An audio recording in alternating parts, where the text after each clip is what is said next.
Gotta hear the mitochondria, yes. The powerhouse of the cell. Also gotta hear me going, huh, we were sitting on that screen for a minute there, actually.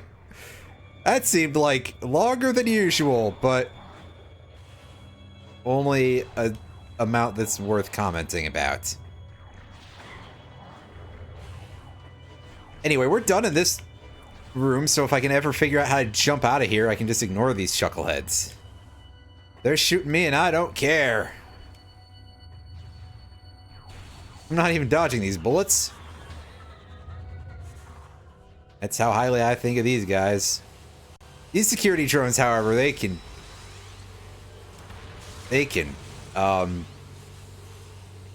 die quite quickly, thankfully.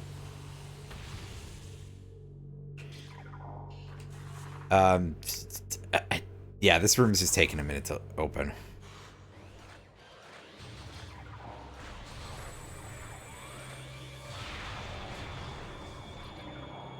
It's probably a little bit overkill, but I think they probably deserved it. That turret has definitely been involved in war crimes.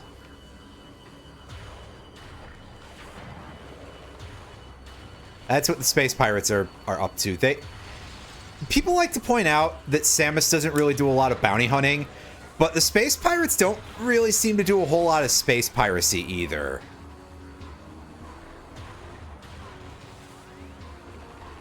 Like, mostly they just kind of do experiment on Metroid, eat hot chip, and lie. And that's about it.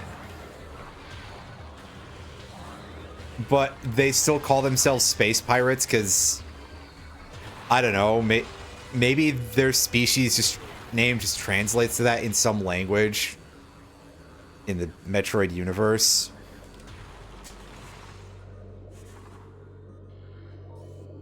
Okay, yeah, I was checking to see if that was a thing. Unsurprisingly. Because the thermal visor isn't always perfect for revealing every hidden object, and also, to be honest with you, nor is the X-ray visor. But no, I think there isn't actually any real quantity of items for us to get here. Oh,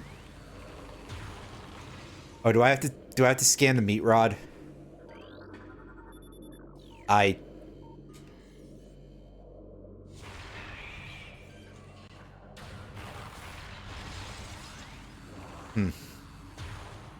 so what do you want me to do about this force field?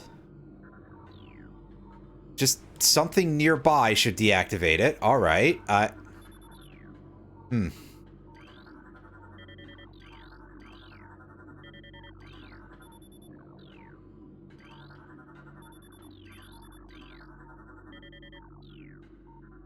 And of course, like, everything here is... Like, all of these red targets are probably mostly going to be pirate data. All mostly, yes. I know how I express that, and you are correct. It was not a good use of words. But at this point, I don't know what anyone else would expect out of me, really.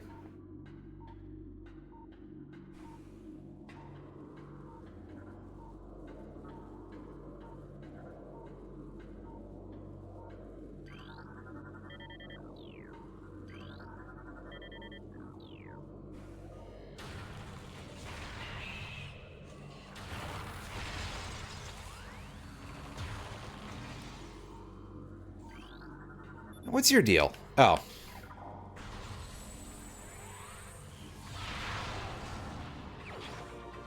Well, there's the Wavebuster. I mean, the Wavebuster is kind of useless now, I think. It's not without purpose. But also, yeah, it kind of is, let's be honest here.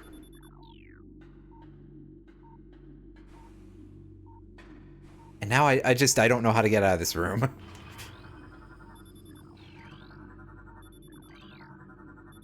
Time to scan everything. Usually the orange indicator is like, actually, that doesn't matter.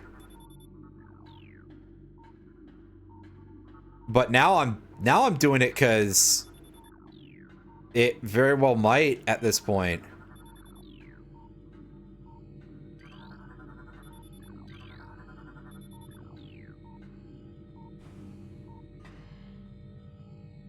Otherwise, I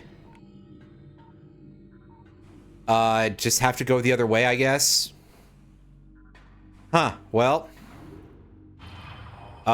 Sure. It turns out that the game doesn't like you going backwards through this area for some reason. Wow, who could imagine that the game is set up for you to go through it in a specific way and doesn't really like the idea of you not doing that? Who could conceive of such a thing, right? It's my own damn fault for trying to be funny.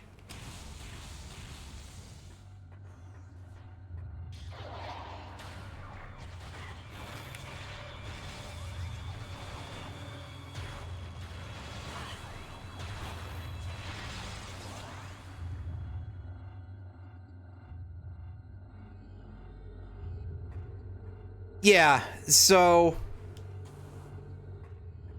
again, this is kind of what happens when you play a randomizer a lot of the time, is you do stupid things, you play stupid games, you win stupid prizes, as it were. And let me tell you, the game I played there was pretty fucking moronic. Especially the part where I literally just went back where I came from. Oh my god. They're back already too. Nice. Well, this is what I deserve, really. Although also it is very funny that it still is trying to set up to do the scan thing for the puzzle that I've already finished.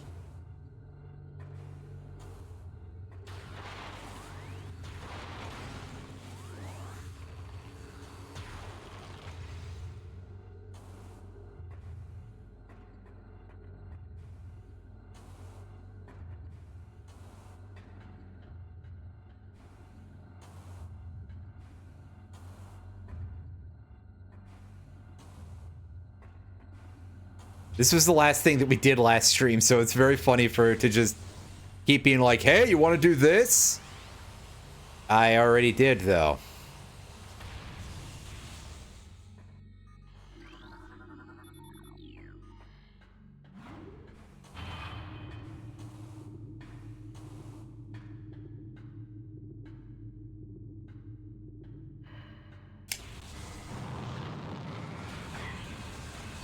Now, thankfully, this room isn't, like, locked.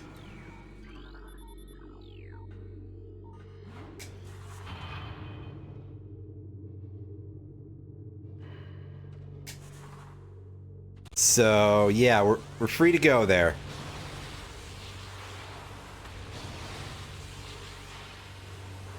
We cannot be free, at least we can be cheap. Wait.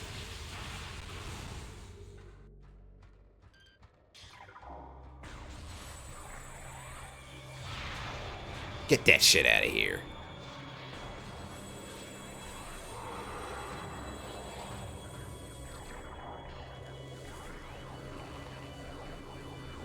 Oh, somebody else killed that dude for me. Alright. Why not, game?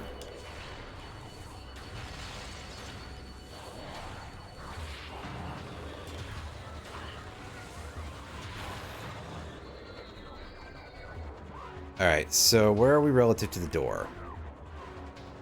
It's over here.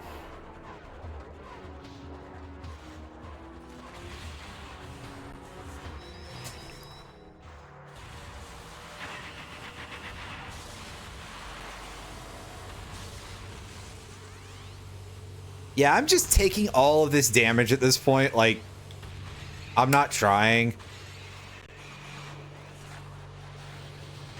These are various reasons of me being like, this is silly. I should be able to go the other way. Come on. Come on, game. On the other hand, they do leave the back door open for you over here, no matter what, for those instances where you might need to use it.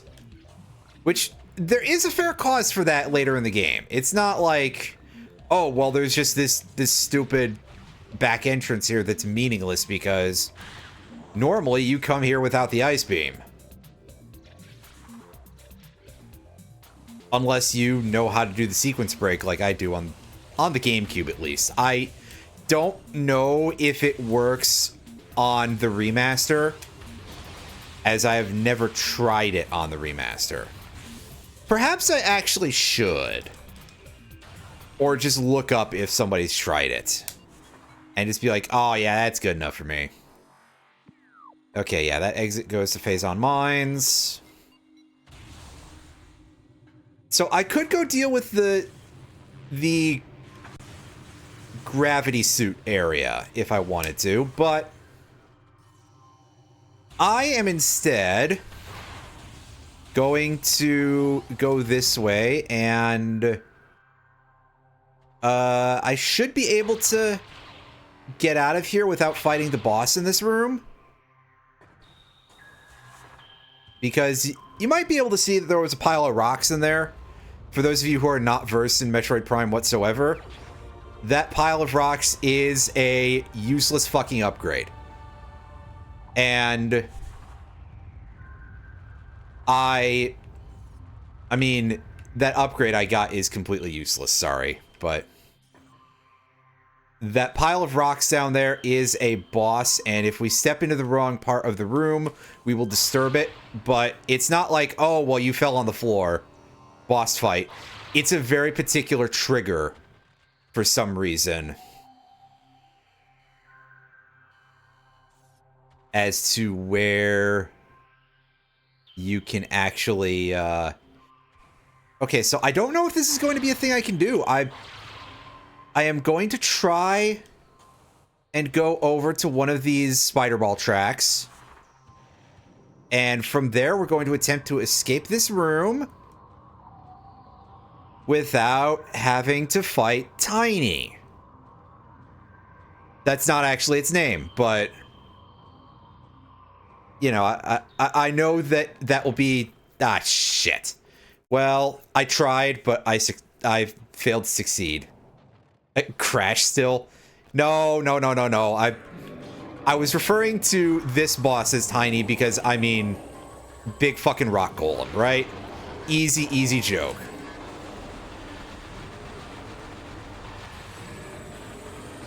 Now, the reason why I didn't want to fight this guy, unless I had the plasma beam, which, knowing my luck, motherfucker will have the plasma beam as his drop, is because this boss fight takes goddamn forever. And not just because I keep getting clobbered by him. Like, yeah, that's happening, but also, you basically have to break, like, all of his little joint rocks.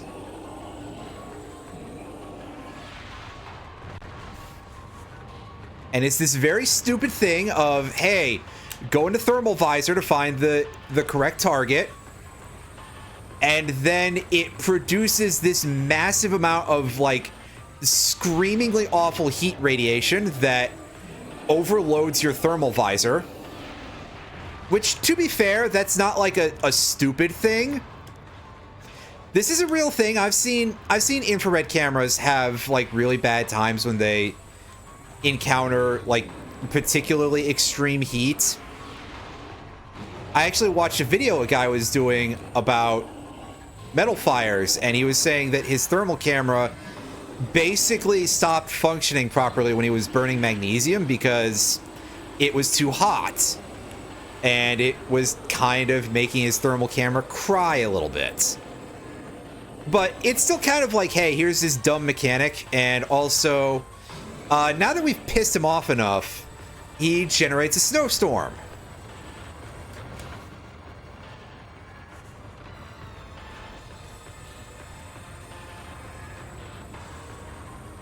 The fastest way to deal with each part here is fire a super missile,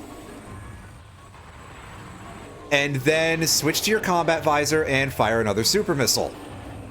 So this is a fight where you want a lot of missiles. It's a good thing we kind of have a lot of missiles. You know, just one or two, right? Also, yes, this phase of the fight sucks as much as you think it does, because you can't really see Thardus very well. Also, if he's in ball mode, he's just completely immune to your super missiles. So that's another irritation.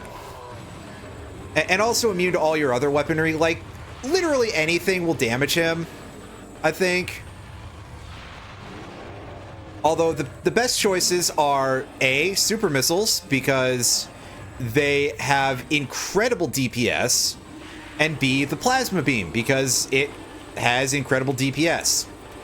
Obviously, though, you usually don't have the plasma beam by the time you fight this chuckle fuck. But in a randomizer, you sure could. If you were extremely lucky.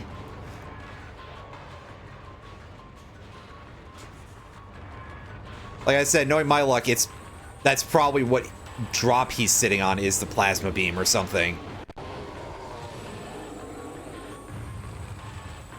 Now, for those of you who are wondering, like, what do you do if you run out of missiles in the middle of this fight? He does spawn a bunch of crappy little rocks during certain attack patterns that you can shoot down, and they will occasionally drop pickups. You know, basically like every boss in Metroid Dread, because all of those are absolute marathons as well. Like, somebody who was developing that game really just looked at the Thardus fight and was like, this is absolutely the, you know, the most Metroid TM.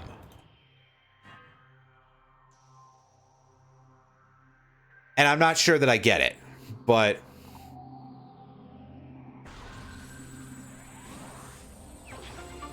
Oh, it was just an energy tank. Well, that's okay. Those are handy. They just are not progression, which is the thing I want more of. I want to be able to go into more places in the game.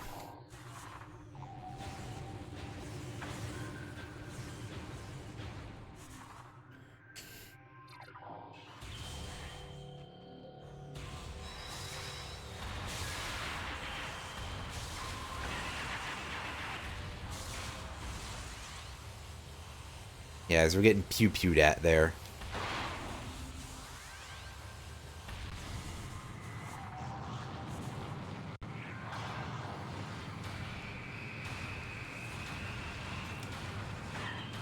Can you just get frozen already, dude? There we go.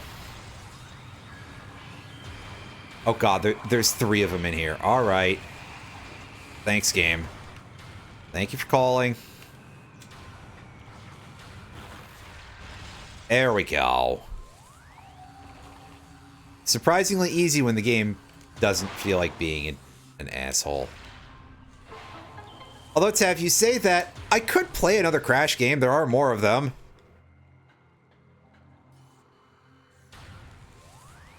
I even own, like, one other.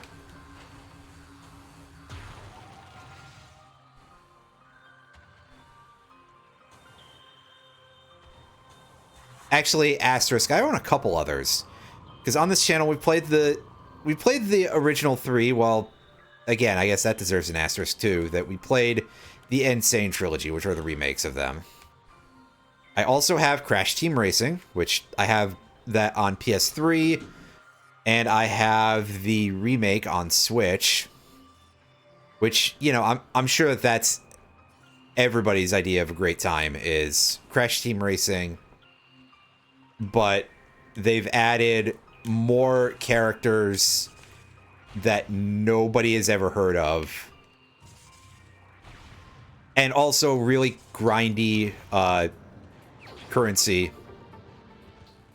that there is a purchase option, so that way children who want to feel a sense of pride and accomplishment as well can get scammed.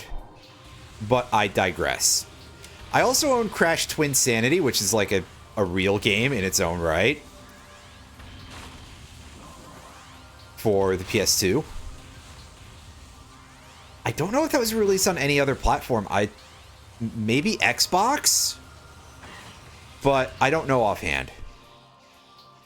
And there is also Crash Bash, which is the party game that they made for the franchise because, you know, 90s, late 90s, everybody wanted to be exactly the same as Mario Party. And then Crash Bash kind of didn't do that. Crash Bash is boring alone. That is true. Crash Bash just kind of exists in this very weird space in general where, oh god, the Shoggoth is down there just stomping around being an absolute twat and bouncing me like a like, dude, come on. I get it, dude. You voted for Trump and now he's doing exactly what he said he would do. Quit having a fucking temper tantrum. So, yeah, Crash Bash is in this weird sort of place where it's like you don't have access to all the minigames at the start. You have to play through the story mode, which is a very odd design choice, I feel like. But, you know, perhaps that is just my opinion. If there's somebody else who wants to weigh in on Crash Bash, hey, at this point, it wouldn't be the weirdest way that I achieved any semblance of engagement in this chat room. So, do whatever. Talk about whatever video games, you know, or anything else that exists. Not even just video games. Like, if there's...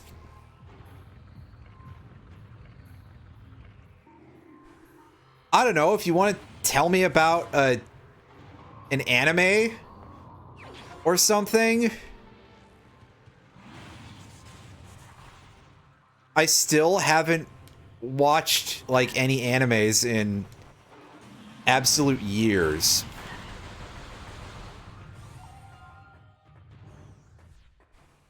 G-Cucks, oh god. Yeah, the Gundam series whose name is unpronounceable.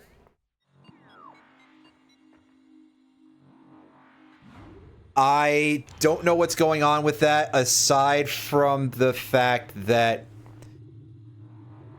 I feel like it's just one of those things that... Now, Gundam is usually a very, very good franchise about a lot of things. Of, you know, in particular, not subscribing to the worst things that you get with any particular franchise, period, where, like, sometimes you'll have series that are just, you know, this series just kind of wanking off to itself, or the series, you know, existing just to promote toys. But unfortunately, I think Gundam has sort of, like, started a trend in a direction that is occasionally a little bit masturbatory in the same way that every other media franchise is. Build fighters! Excuse me. Also, those mobile games, which I've heard are, like, acceptable, but they're mobile games. And because we still exist in a period where nobody is interested in paying the price of a main console game for something on your cell phone, and I'm not saying that I don't understand, you know, it's still gonna have to subscribe to some scumfuckery in order to actually be profitable. So my trust levels when it comes to any of that stuff are not high, you know? Like, it might play okay, but it is still kind of... What's the diplomatic term for a complete fucking scam? Right? Again, no offense to anybody who plays it, because, you know, you do you. I still play a couple of mobile games. I quit one of them, but I digress.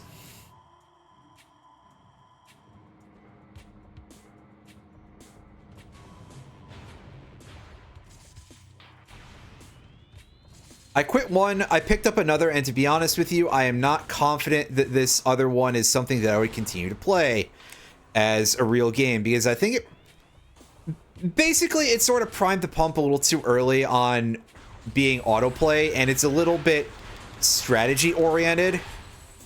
And let me tell you, the autoplay does not work for that, and it's quite boring to play as a regular thing.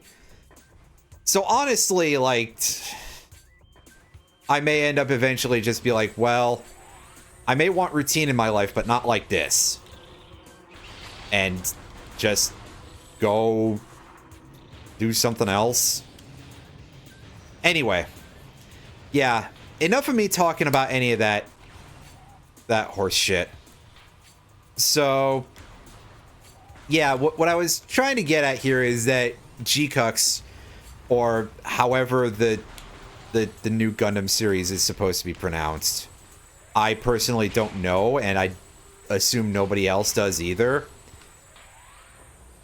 it feels a little bit like somebody got hold of the ability to make a series in Gundam, and they were just like, I want to make my Universal Century fan fiction.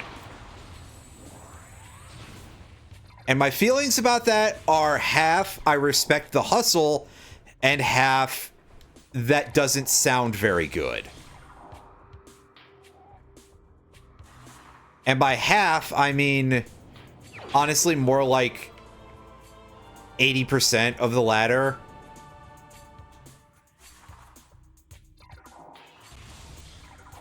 Because that does kind of sound a little bit crappy.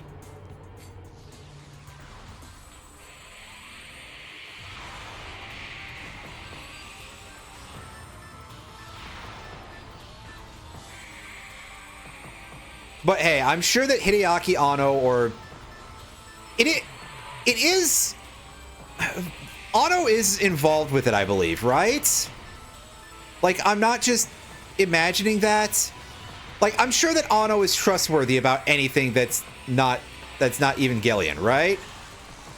This is a joke. This is a joke, and it is not me trying to insult how Anno, you know, Anno and Eva in any particular. Well, maybe a little bit of light mockery of Anno, but certainly not of Eva, right?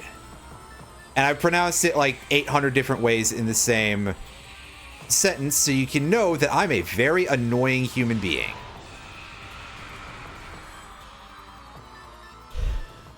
But yeah, no, Eva's a good series, but Anno, I don't necessarily know. I couldn't say about anything necessarily other than that, so yeah.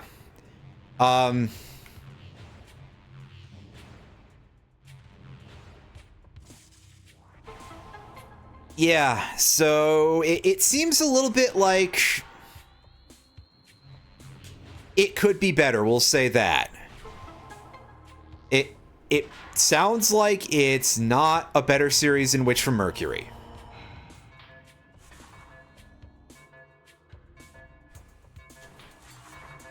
And I apologize for all the stumbling, because, wow, I really am not making myself sound like I have any idea what I'm talking about. Listen, I will say this, that the last time I fully watched an anime was like 2016, and that was not a great time for it. And also what I watched was kind of bad. For reference, I've told this story before. The thing that I last watched back in 2016 was a series called Izetta the Last Witch. And part of why I watched it, honestly, was because there was a very questionable recommendation, and I wanted to see how much worse it was than the recommendation that was this huge lie. Somebody on Tumblr was recommending it for like, oh, well, you want this series where you have lesbians, but they're not sexualized, and also, like, immediately the part of the first GIF in the post is a fairly loving shot of one of the main girls' cleavage. So, you know, really being extremely accurate in your advertisement there, random person on Tumblr. So, yeah, great idea there. I was like, this is gonna be something that I'm going to be frustrated with, maybe. And I got what I deserved out of it, and I was just like, well, you know what? I went full Hayao Miyazaki there. I was just like, yeah, anime is a pretty huge mistake. And also, obviously, I think most of us probably would understand that 2016 is not a good time for anyone's mental health. So, yeah, I don't know. God willing, maybe this year I'll watch something else that'll piss me off, like Gundam 00 or something. I don't know. I probably should not watch Gundam 00. And by probably, I mean... So, here's the thing. You've seen Gundam 00. Will I at least laugh at how bad it is if I were to watch it, or will I just be cheesed off the whole time?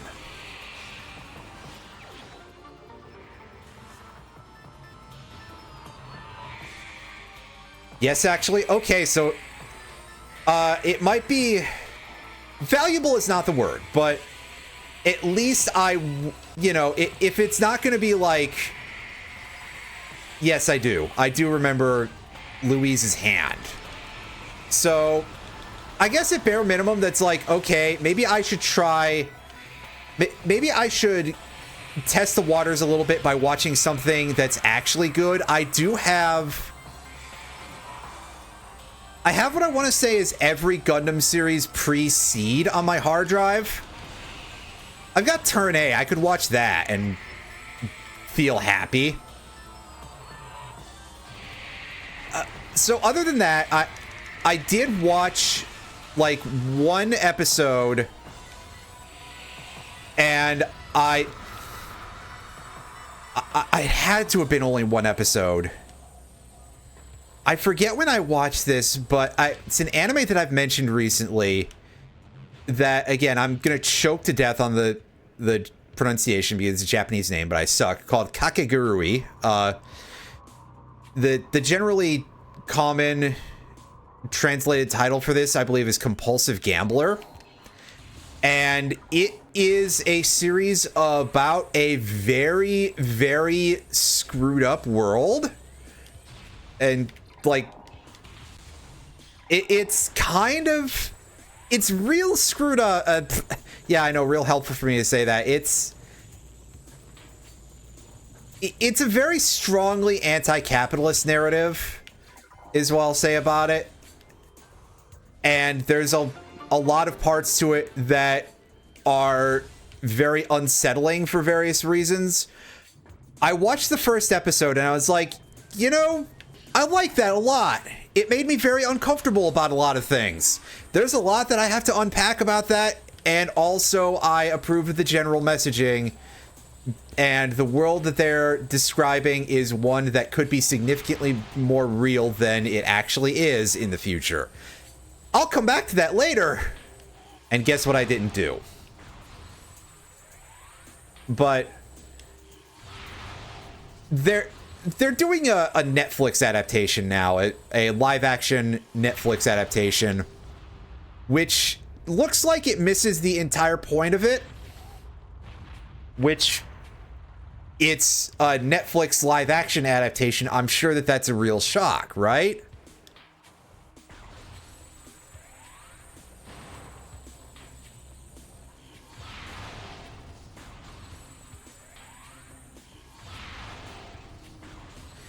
So in this room, you can break these pillar chunks with either 3 missiles or a super missile. I prefer to use super missiles just for, like, matters of it being a little bit faster.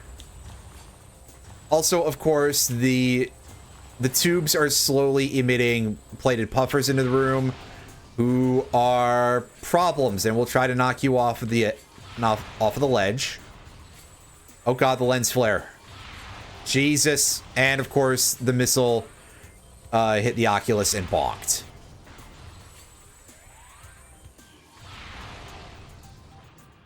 Which is an issue that can come up with that quite a bit.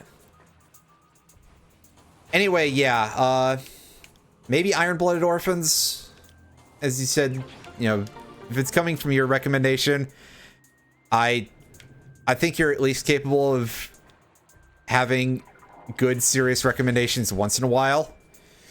You wouldn't entirely foist me onto complete garbage on purpose, at least some of the time. Ah, yeah, that's causing some lag as I move around the map here, so...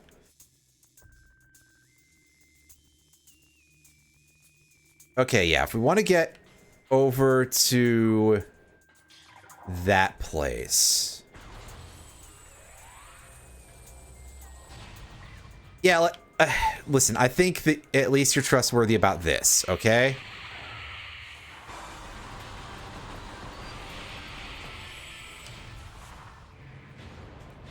The one thing that you take seriously is when Gundams are non-terrible. But I feel like everybody else I've heard mention that has also said that it doesn't suck.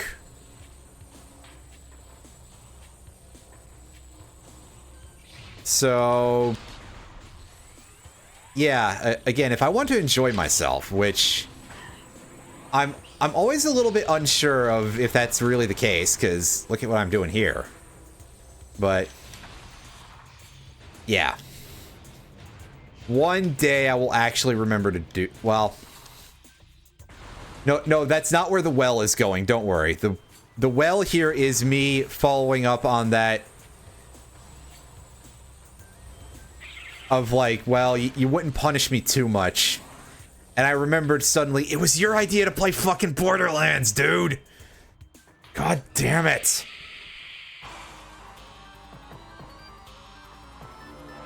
Of course it was. Of course it was your idea to play fucking Borderlands. And then we didn't finish it because you realized it was actually that bad of an idea. Which is true. We can finish it, it's just bad.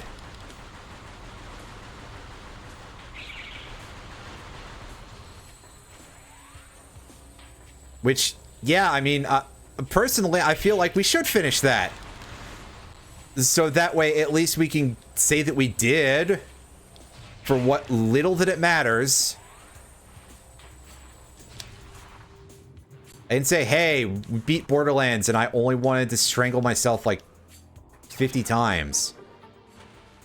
Fuck you, Randy Pitchford. Anyway. I wouldn't be able to do it tomorrow because I am actually doing a thing tomorrow with some other folks. But if it weren't for that, you know, we can play more of it on Sunday.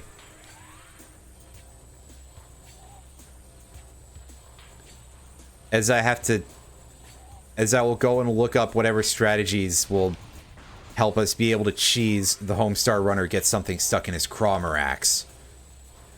Because there is apparently like a place that you can stand in the terrain on that and it just will not hurt you. For some reason. So you can just be like, hey, yeah.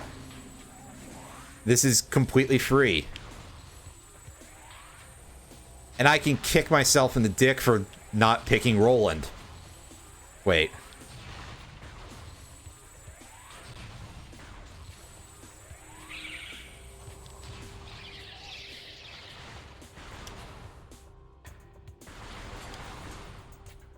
And then we could just go back to not having games to play multiplayer because Saints Row 4's multiplayer is horrendously unstable.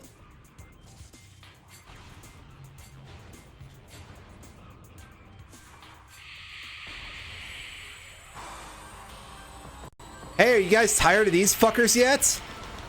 I sure am.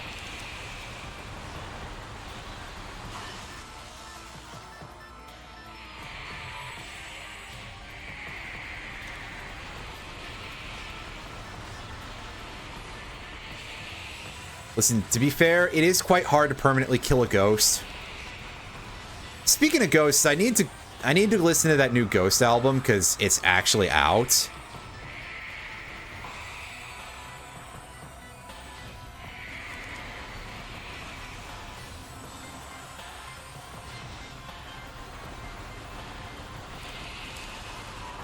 I also should see if I can find a copy of that anywhere, like in hard copy form. Not like, oh yeah, I can obviously, you know, digital versions are available through the usual sources on the internet, legitimate and otherwise.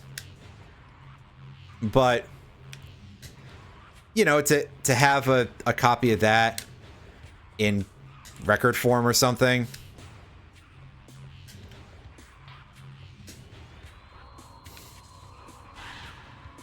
Because as much as the group is popular, I'm not expecting it to be so much of a big seller that it's not available anymore because I failed to pre-order.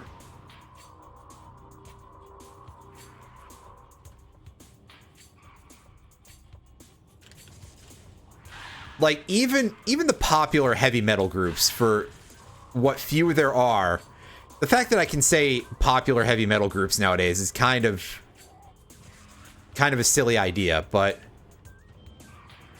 what minuscule number there are not so popular that it's gonna be an issue, right?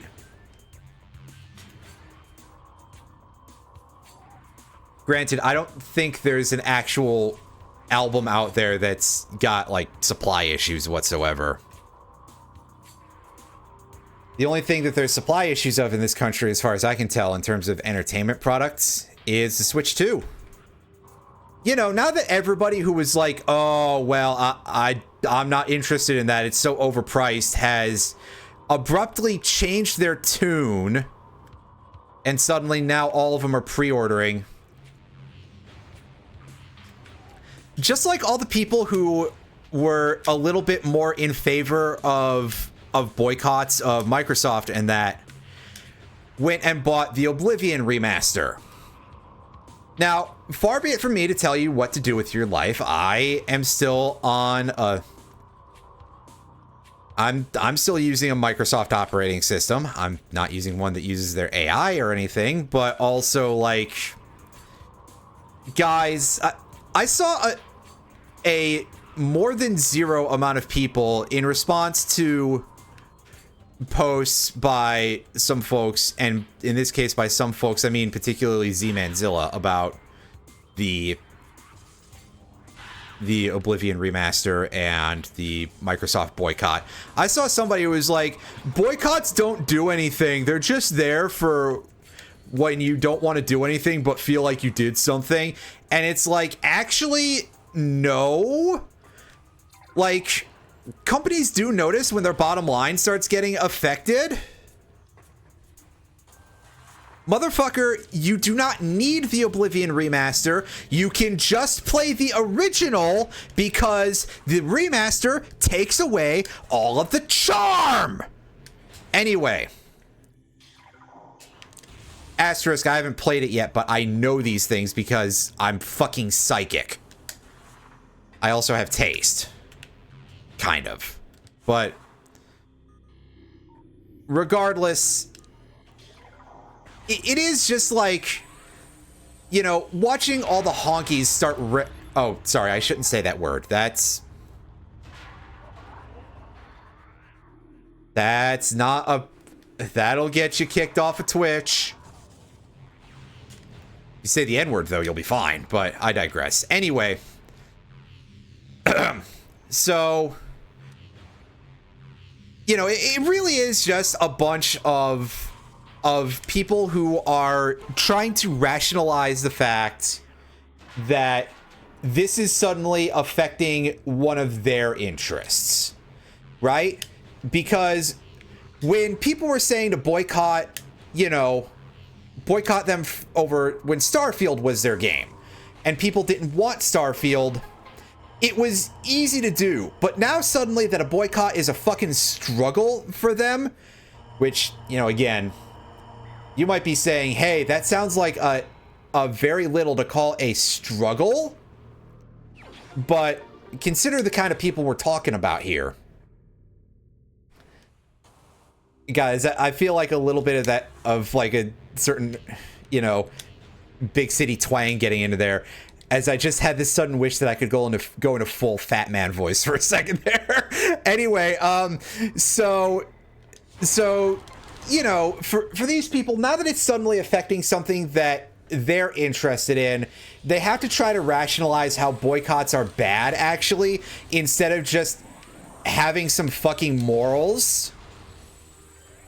Like, dude, I still haven't purchased anything from Wizards of the Coast in the past 5 years over the fact that, you know, something that was fairly minor that, truth be told, ultimately probably didn't affect me that much. And I still miss, you know, trading card game enough that I keep up with it in terms of what's going on and how are they fucking up. So basically, it's just the leftist version of people trying to negotiate with wizard fiction. Anyway, I am going to cough for a second here and say, yes, indeed, Irene, you are catching me play the video game live and in concert, and complete with me saying a lot of naughty words, as usual. But,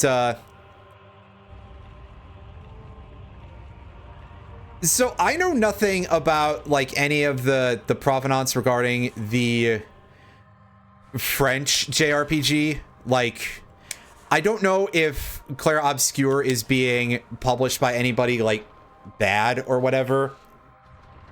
Although you say French JRPG and I'm immediately going to think off. So maybe that's my problem. But anyway, yeah, so I cannot comment on anything to do with Clair Obscur, aside from the fact that, like, oh, it's European. But I mean, unfortunately, it's a little bit hard to, like, do a full boycott of Europe, and quite frankly, I don't think Europe on a concept level has done that. They certainly don't deserve it in the same sense that, like, America would, right? But I digress. Kanye West got banned 7 minutes after streaming. Holy shit.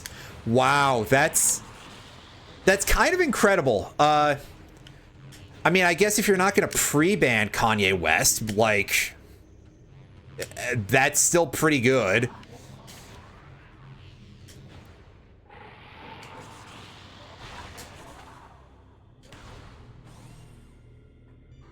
You know, good, you know, Kanye West, and a guy who, gee,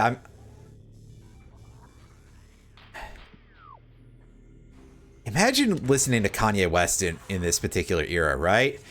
I admit that, oh, that's wonderful. Just Kanye West things, and by just, I mean, unfortunately not just, but also, oof, like, you ever think about the fact that Kanye West, the guy who's doing this right now, this is still the same Kanye West who said George Bush didn't care about black people in the wake of Hurricane Katrina, and attracted a lot of attention for the fact that he literally spoke truth about it. So I'm gonna say this now. There is a certain awkward comedy to the fact that I'm about to say this about Kanye, and that is that my favorite Kanye song, and in fact, like the only one that I knew that I liked that much, was called Black Skinhead. I remember liking that one quite a bit, actually. A lot of the other songs that I heard by him that got popular, like the one that was used in Saints Row the Third, I didn't really get that exactly. Although, I mean, hey, taste for using King Crimson, but it did feel a little bit too noisy, I feel like, which, hey, it's a fair stylistic choice. It's just that, you know, not my bag. Anyway, fuck that guy, but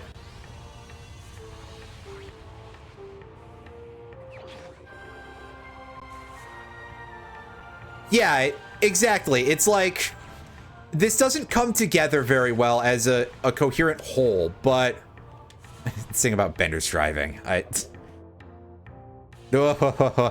want to take a quick look at how many of these artifacts we've got, because we have 8 of them. That's pretty good. Life Giver. Triclops Pit. Okay, so we're going to be getting that pretty soon, too. Artifact of Sun. Biohazard Containment?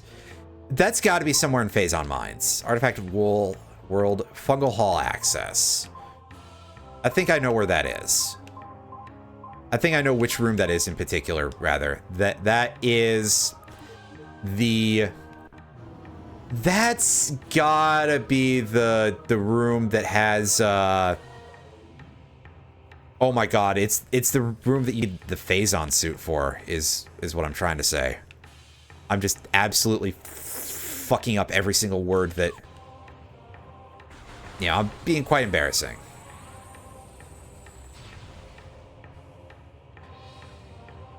Yeah, so...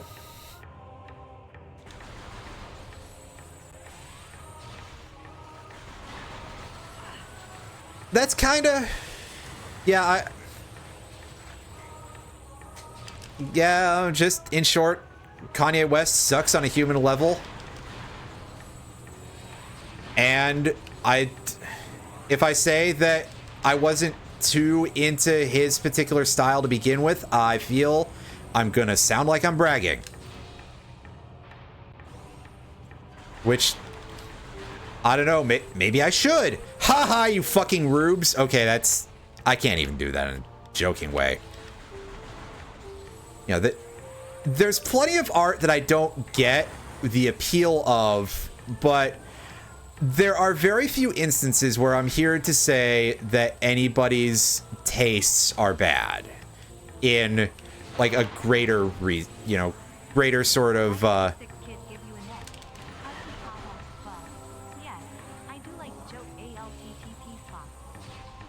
Oh, I was expecting the bot to like try to pronounce ALTTP there for some reason.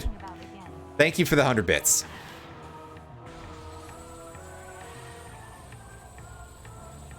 I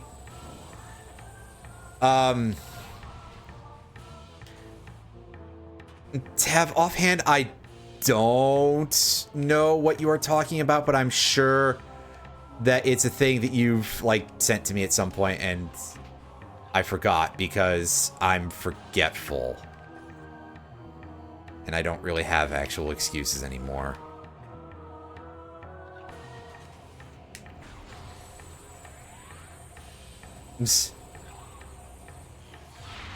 Well, I gotta say this, catching a bug is probably better than swallowing a bug. Wait. I don't know where I'm going with... Oh god, this jump is crappy as this. I actually... Sheesh, I don't remember this item in the regular game at all. I know it's here. Like, okay, so I guess I have to amend that statement. I remember it, but I don't remember ever picking it up. It's okay. Then I guess you won't have to remind me of it.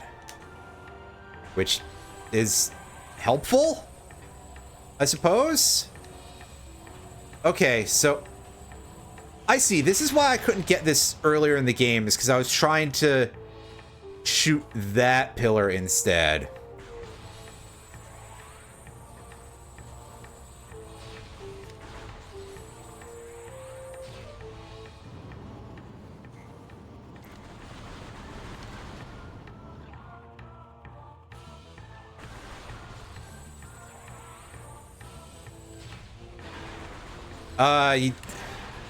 Well, see, you say Vortroid. I just think of the Metroid Queen in Metroid 2. The thing that swallowed you and you had to lay bombs in its stomach. At least that was one way that you could kill it. I'd be surprised if there wasn't, like, a decent amount of Metroid Vor art out there. On the other hand, though, maybe not, because, like, it could just actually be significantly more normie of a franchise than in terms of its fan base.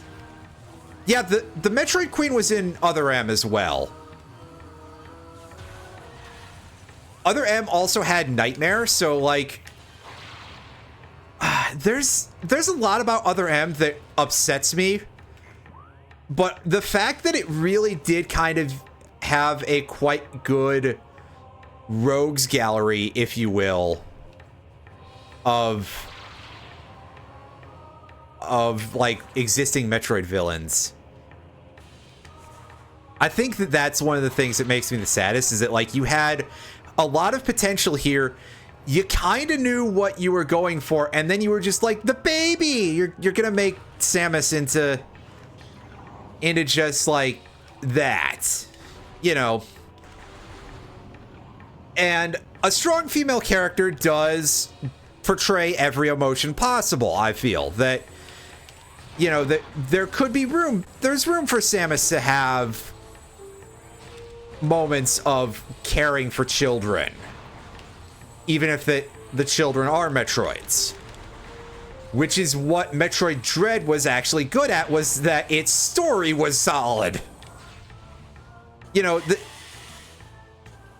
know, I don't think that they should have, like, gone the other way and made her Lightning Farron.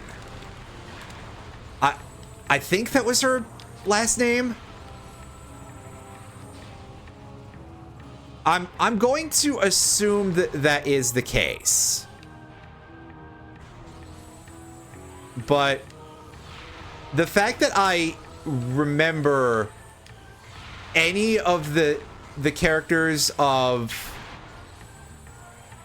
FF13's full names is probably worrying. In fact, I think it's probably quite worrying that I believe I know all of the 6 playable characters in 13's full names. Not middle names, because obviously middle names are not things in RPGs outside of very few instances. It doesn't count for Garleans. It doesn't count for Garnet till Alexandros. I think that's just like part of the. It's like being called Von Karma or whatever. That was the first Von name I could think of was Von Karma. Anyway, yeah, so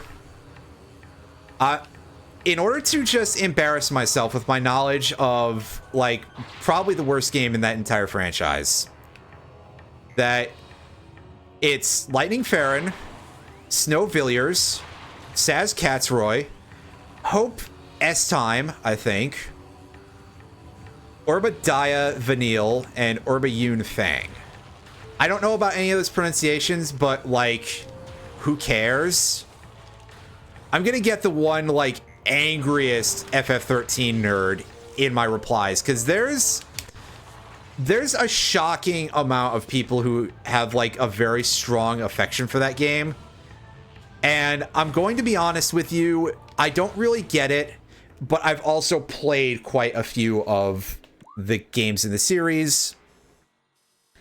So when I say that it's not amazing, I speak with a comparative level of authority.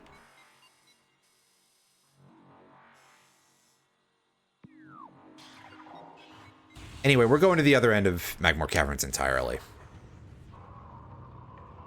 I think I know where that other elevator takes us to, but I'm gonna go open it anyway.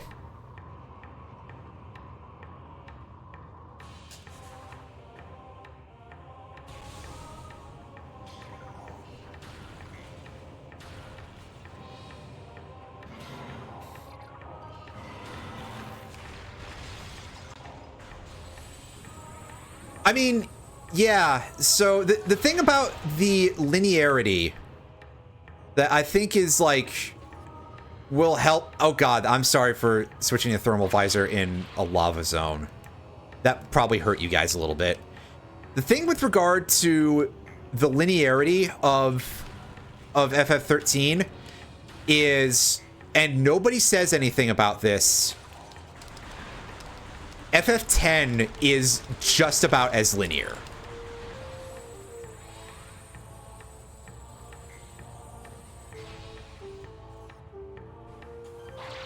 And in very similar ways, like, right, there's other things that make FF10 a good game. For example, the fact that it has mechanics that are very easy to grok quite quickly, and you can just pick it up and be like, yeah, I can do this with minimal hassle. And the fact that the writing is good. You know, I don't want to say that about something that has the hands of Kazushige Nojima on it, but, you know, I said Nojima, not Kojima. They're different people, for those of you who are unable to tell. Yeah, that's always a bit of humor, which is something else that 10 had that 13 was a little bit lacking in. But I digress.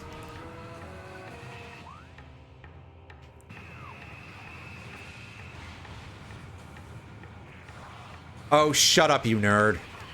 I mean... It's alright. Sue this, Elon. I don't have anything. Wait. Yeah, like, for me, in terms of gameplay, I find that FF13 is such that it never quite goes at a rate that feels right to my hands and also brain.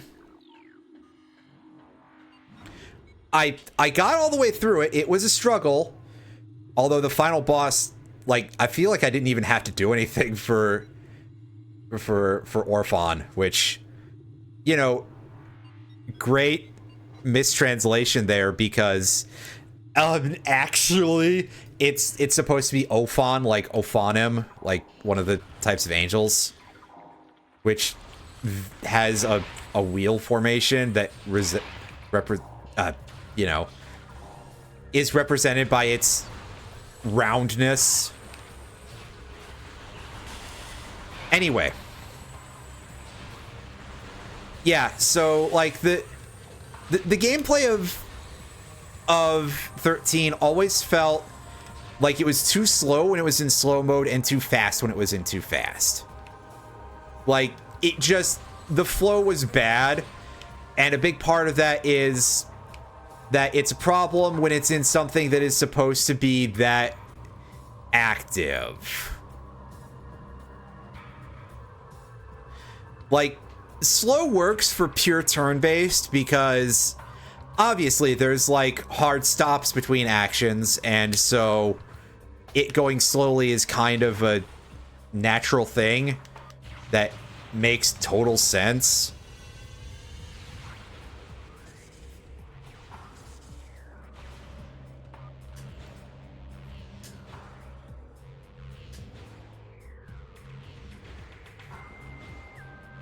And just in terms of the story, I didn't think the story was very good.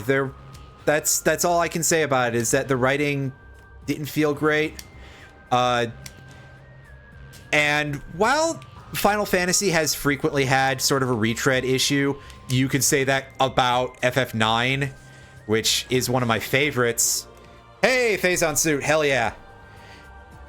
But FF9 also is kind of like a best of compilation of the entire FF franchise.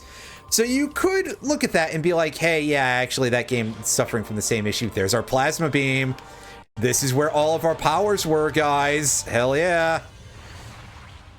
But I think that it's slightly easier to take for FF9 because it's 9 mainline games into the franchise instead of 13. And indeed, I think there's a lot that you can just say about Final Fantasy being very repetitive of a franchise in general. Like, the entire series is grounded very heavily in these ideas of anti-nihilism, and you have a lot of villains who just want to end reality in order to fit in with that. So, you know, ultimately, there are enough similarities that you could place between, like, Xande and the Cloud of Darkness and Exdeath, and also Necron, but I literally had an entire video about that I think you should watch. And I think you can ultimately kind of say similar things about Zeramus in some level, but I haven't played FF4 in a very long time.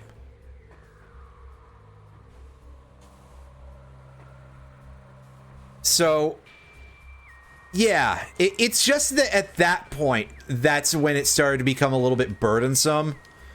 And perhaps there are reasons why I am willing to be more critical of it there. Again, kind of why, you know, the self-reflection involved with why am I complaining about Dawn Trail so much when there have been a lot of the same problems in previous X packs for FF14. Which ultimately also is just like, well, I think the writing in Dawn Trail is worse, but that's a whole other issue. Anyway, setting all of that horse crap aside, that, yeah, it was not a game that I was a big fan of, to put it succinctly. And yeah, I make fun of it extensively because I did in fact do my time. I played it, I beat it. I didn't 100% it because I think much like Tav, who I kind of basically played it with, we basically were on Steam Call like 90% of our playthrough of that, I think, back in the day.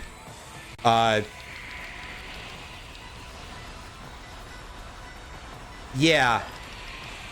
Definitely, I think both of us missed items at some point, and one of the things for the Platinum Trophy is get every item, which is kind of a wild thing to put in there, but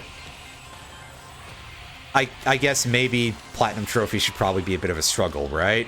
Well, again, struggle, there's that word again. That's a very strong word. Whatever, it was a lot of it. That's the important part, is that we played it at roughly concurrent times and we talked through it. So, yes. Yeah, it was one of those, like, it was definitely something that was a little bit over the top in terms of like just the stupidity of, oh, this is why you're not getting your Platinum Trophy, motherfucker. The other thing is that I didn't go and beat the super duper turbo shitter Adamantoise bosses that were like, here's the Adamantoise, but it's been on a massive amount of... It's been on so many steroids that it's basically a Russian Olympiad at that point.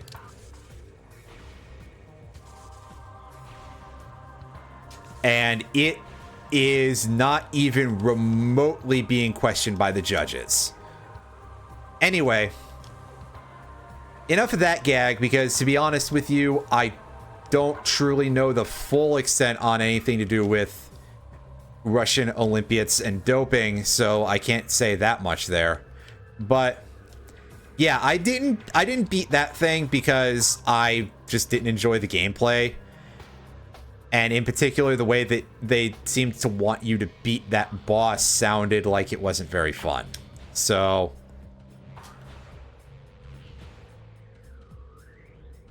and also, very possibly, it might have been that I missed a piece of equipment that was necessary for it, but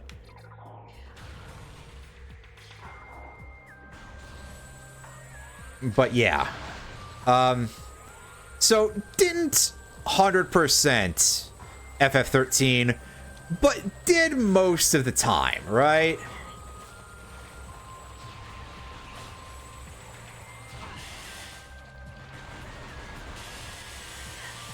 Oh god, I'm in the nasty green shit. So that way is to not phase on mines. That goes to Magmore Workstation. Yeah, Magmore Workstation debris. By the way, I just want to point out how extremely funny it is. So let's go see if we can take a look at this, right? For those of you who are not like well versed in Metroid Prime and you see all those names and it's like, I don't understand why that's funny. Well, I shall show you for why.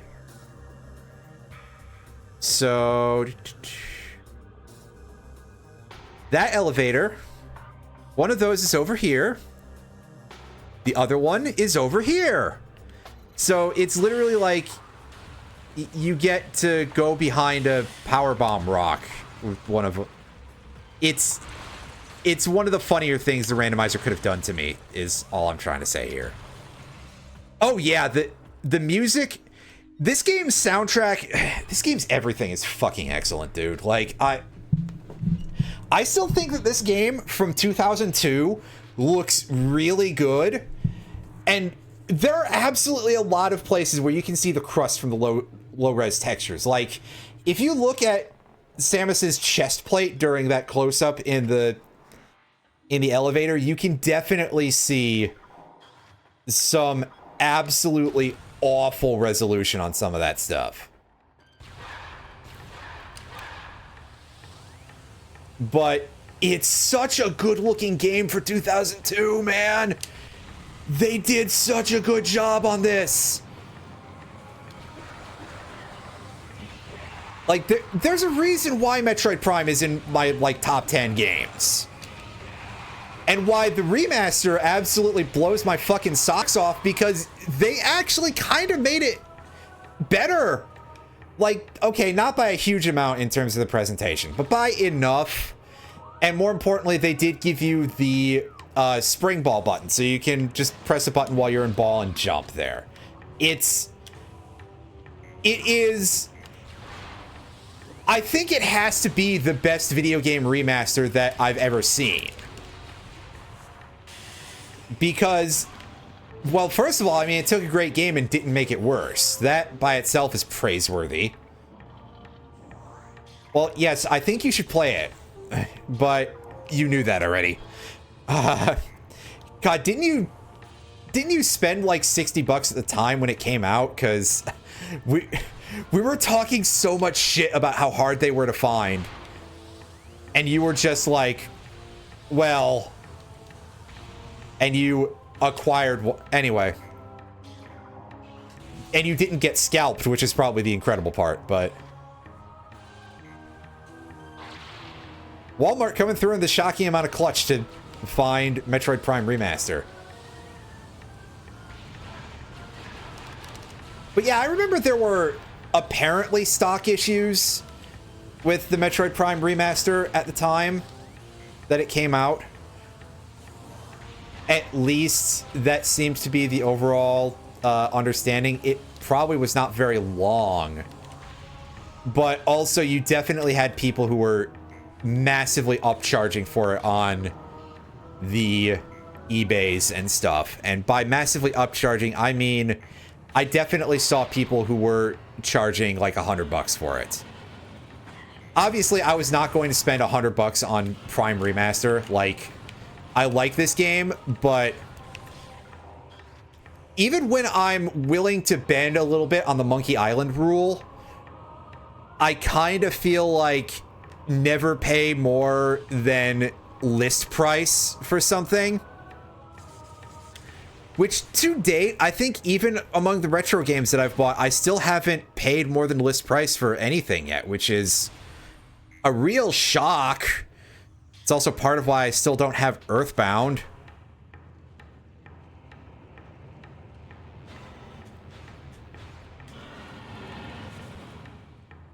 Like, I've brought it up repeatedly that I remember an era where I was back, like, not long before Metroid Dread came out. I looked up how much Metroid Fusion was out of curiosity, because I did a video about Metroid Fusion. It wasn't a good video, so it's not going to end up on the Patreon, unlike the thing that ended up there today. But, so I looked at it. I looked up how much it was because I was curious, and I was seeing people selling the cartridge, just the cartridge, mind you, for $80. Now, I don't know how many of you are aware of any of these sorts of things, but Metroid Fusion was $40 when it came out, which was kind of the standard of anything when it comes to GBA games, at least in the US. I'm pretty sure $40 was just kind of the standard price for those. You know, I guess I could be wrong. But anyway. Where the fudge am I going here?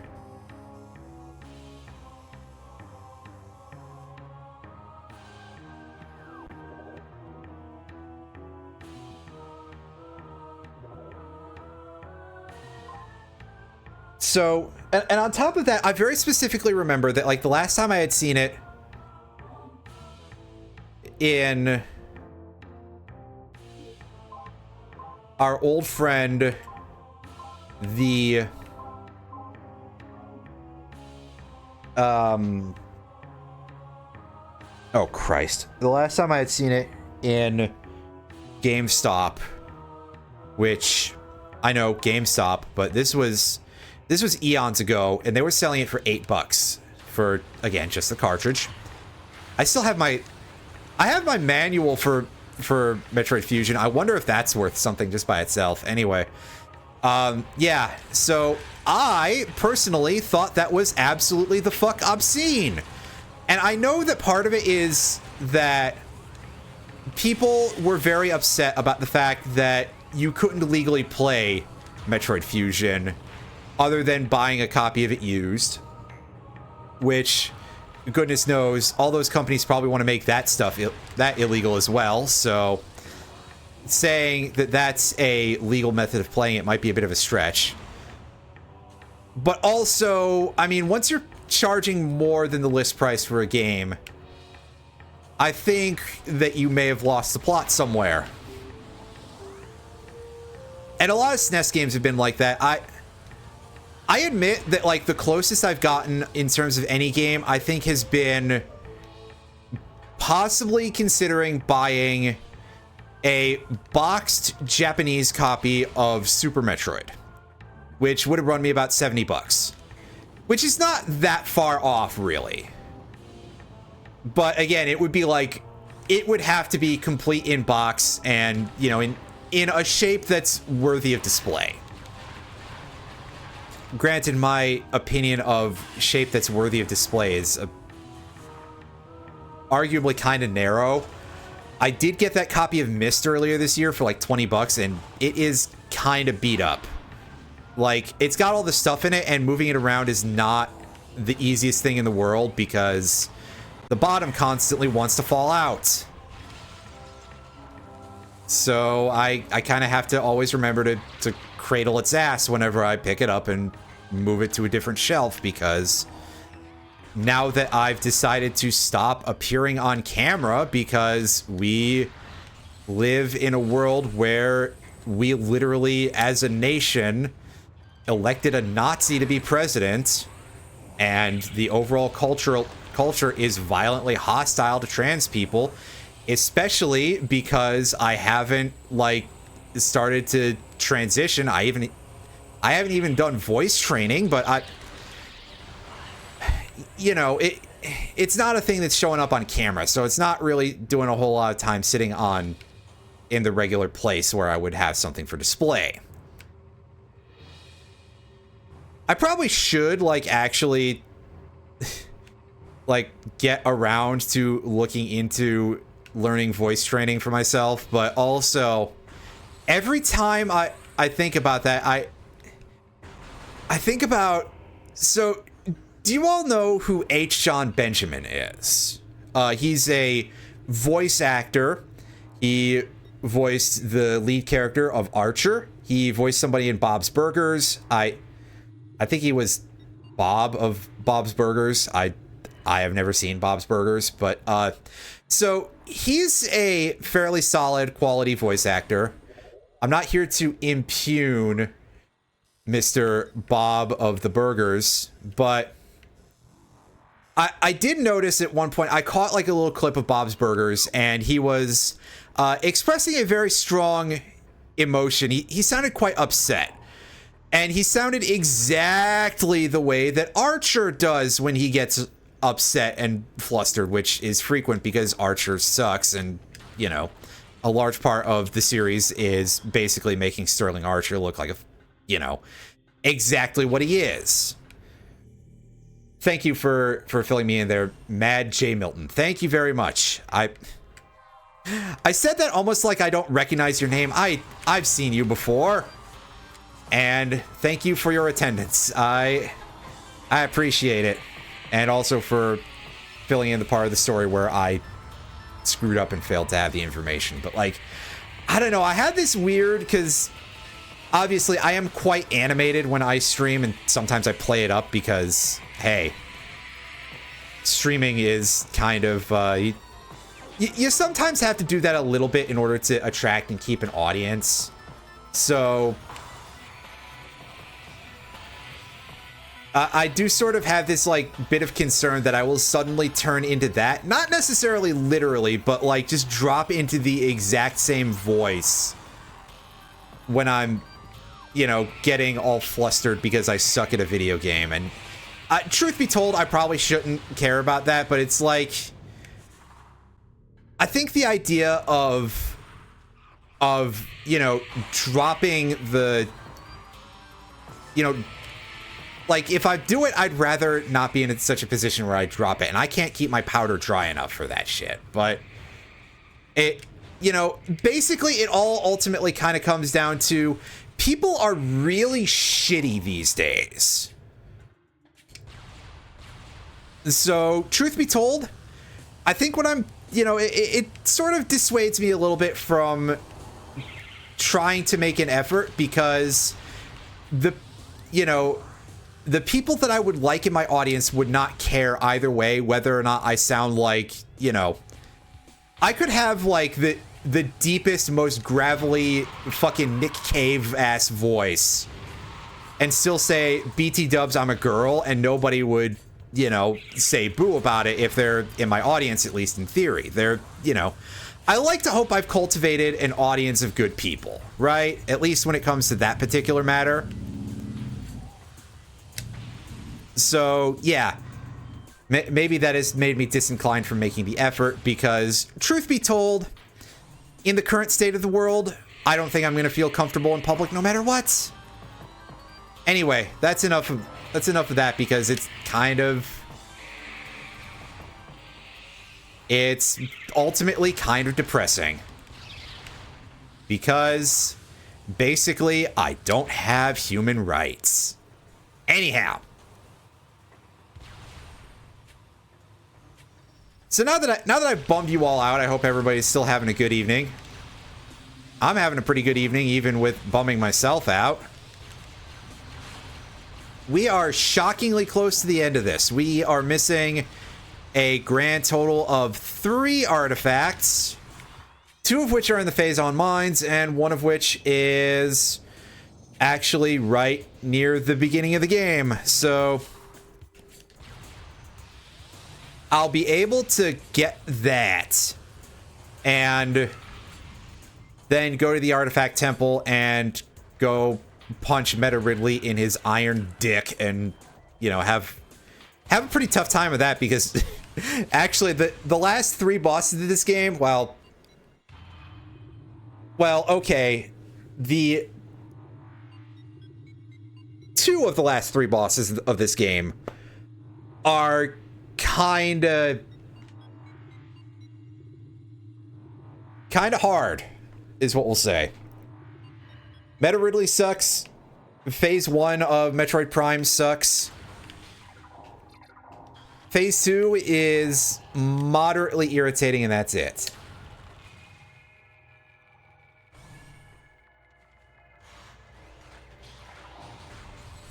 Well, depending on the dragon, it could be gothy. Like, is it like the Shio? I don't... I'm bad at the name pronunciation because obviously it's like not exactly as humans. Well, that's probably not exactly super goth, but you understand what I'm saying, that like the color combination... Whatever, of course you understand what I'm saying. Now I'm over here explaining my own explanation, and after a point, I think I gotta pack it in and be like, ooh, maybe I should just start over. If only I could do streaming with, like, a full script beforehand, right? But obviously, there's too many variables to gameplay and stuff like that for that to be a legitimate possibility. Because I think I'm a pretty damn good script writer, at least when it comes to the kind of things that I'm script writing for. But as an improvisational speaking person, well, we can see how awkward I've been, like, this entire stream and beyond.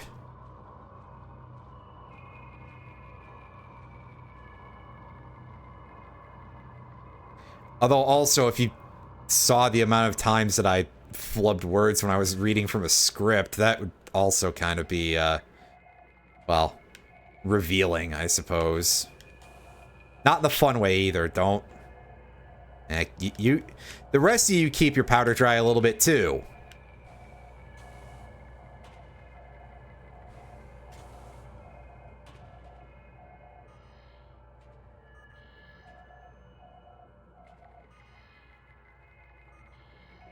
It's about how well you roll. Yeah, exactly. Let's go with that. There's an item that's hidden in the wall here, so that's why I keep toggling between these 2 visors, is because I'm trying to go like, okay, where's the item that's hidden? And we have climbed all the way to the top, and so it's not you see, you say that, I'm just sort of imagining like one of the Mario sports games, because they frequently cross over with various other Nintendo properties.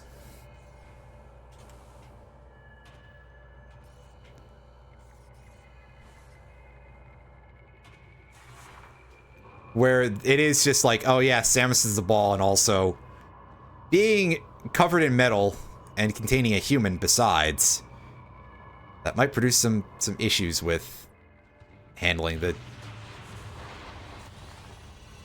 Oh, there it is.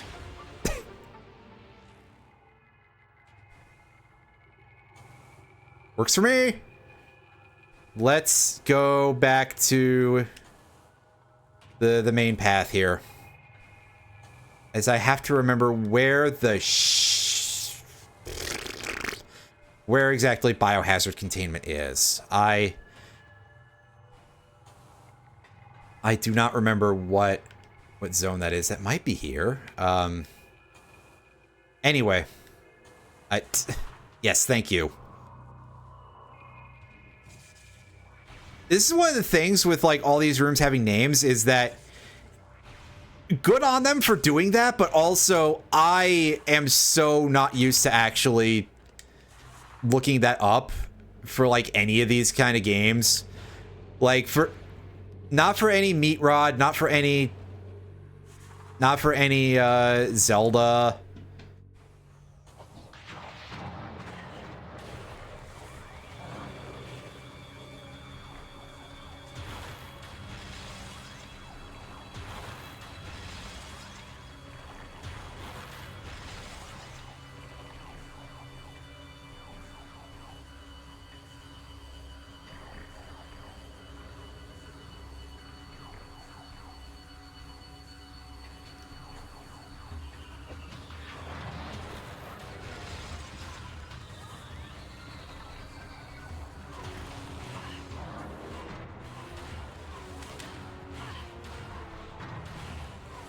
Yeah, so this is the big weakness of the Ice Beam in this game, by the way, is that it is dismally slow.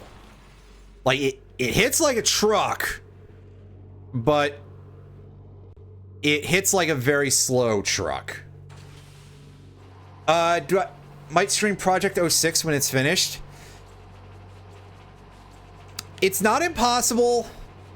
I will say that the problem there is that I have a feeling I might die of old age before Project 06 gets finished. Okay, that's a little bit mean, but I'll say that there's a fair possibility that I'll at least give it a shake. It's not off the table. It's just that I have no idea when the hell that'll be. And I'm not exactly expecting it to be very soon. As you can probably tell by the incredibly rude thing I just said. Open up, damn. This doesn't feel like a very big room for having that much of a lag. Oh, it's fucking Wave Troopers. Of course it's Wave Troopers.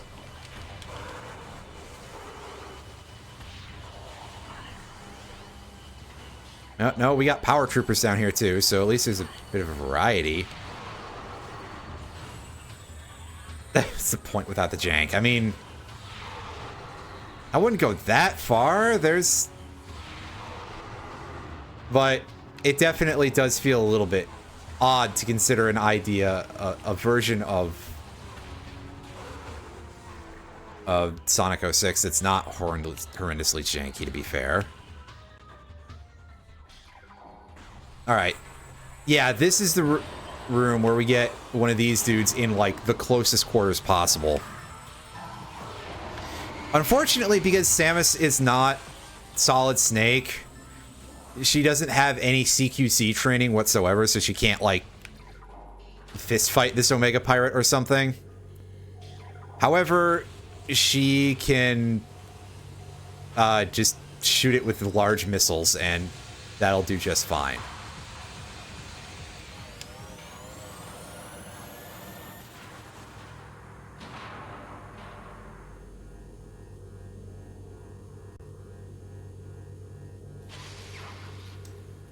Yeah, okay, fair.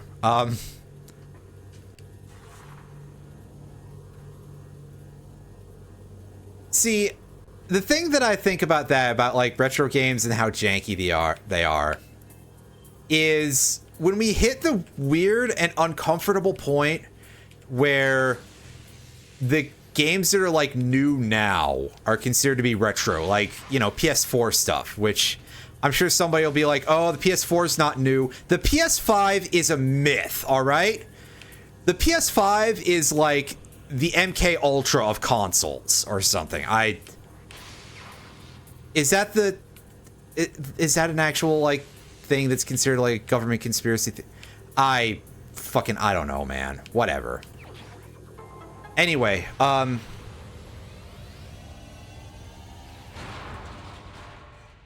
what the joke here is that I'm suggesting the PS5 isn't real. But, you know what? Are we going to hit the point where when those are considered to no longer be retro, that we'll look back at them and be like, oh my god, these games were so janky, dude. Because that's a little worrying. I think 10 plus years makes it retro. Then you're faced with your own mortality and how progress is slowed. Oh, geez, yeah. I don't like to think about the fact that, like, PS3 is considered by some people to be retro. My PS3 is literally just sitting right over... Like, that's recent, isn't it? I just bought a PS3 game very, very recently. Granted, that PS3 game was Ride to Hell Retribution, so...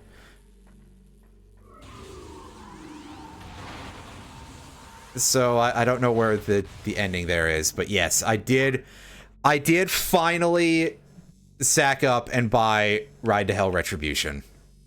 I am steadily beginning on, like, expanding my collection of the worst games ever.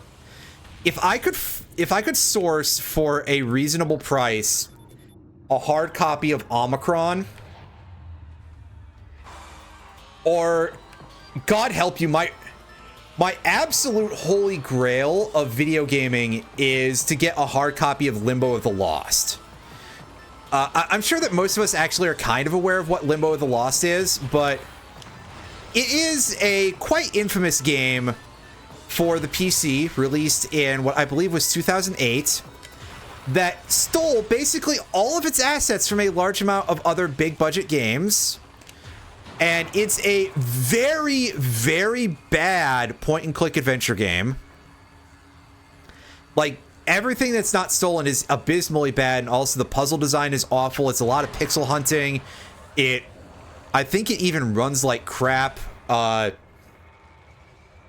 There's a lot of excruciatingly awful script writing in it. One character's name is an outright slur. I shouldn't laugh about that, because, like, that is, like, oh, they're fucking awful people, too. And part of it is in the name of, like, making a joke at someone who was, I think, dead by that point. But regardless, yeah, and there's a lot wrong with it. And also, if it bases its plot very heavily on the infamous maritime mystery of what happened to the Mary Celeste. And I gotta say that if there's any sort of, like, associated organization, foundation of, like, people who are relatives of the people who disappeared during that incident, that if they had known about this game, I would have expected them to consider legal action, because that seems like it might almost get defamatory. But anyway, yeah, it is kind of like the crowning bad game, and it was available for only a very short period of time for reasons that are quite understandable, perhaps. There are a couple of fairly easily available videos of chunklets of stuff on YouTube. I know James Stephanie Sterling used one of the more infamously bizarre moments in one video she did absolute donkeys years ago. Critical did a video featuring like some part of the prologue. There have been many text LPs, text and screenshot LPs that I'm pretty sure are now ruined, first of all, by A, Photo Bucket, you know, doing a Photo Bucket, and B, the Dark Id's entire everything turning out to be a lie, so that would make them leave a foul taste in people's mouths. So, anyway, yeah, infamously awful game, available for all of, like, a week or something, and I kind of want it because, I mean, honestly, at that point, why wouldn't you?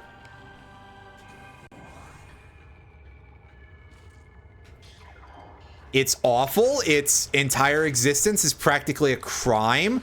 It wouldn't be a crime to own it, unlike certain other games I could mention, but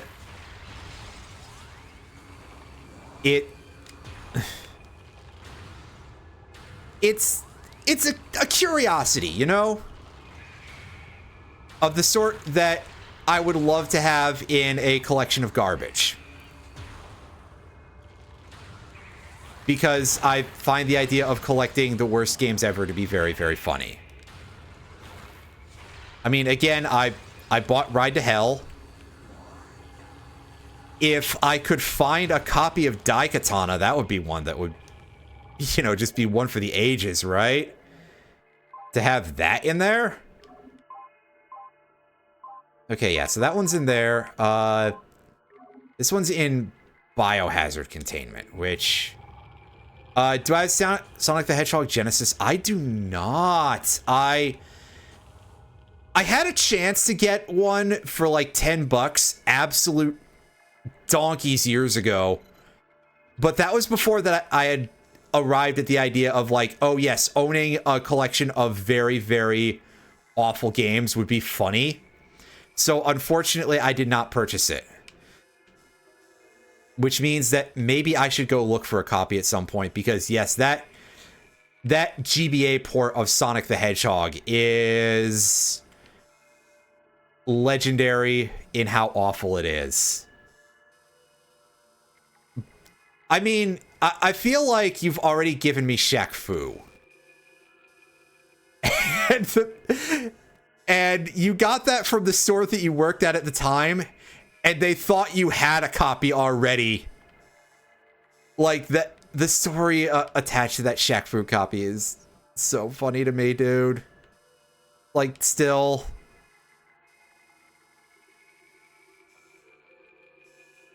B, waste disposal,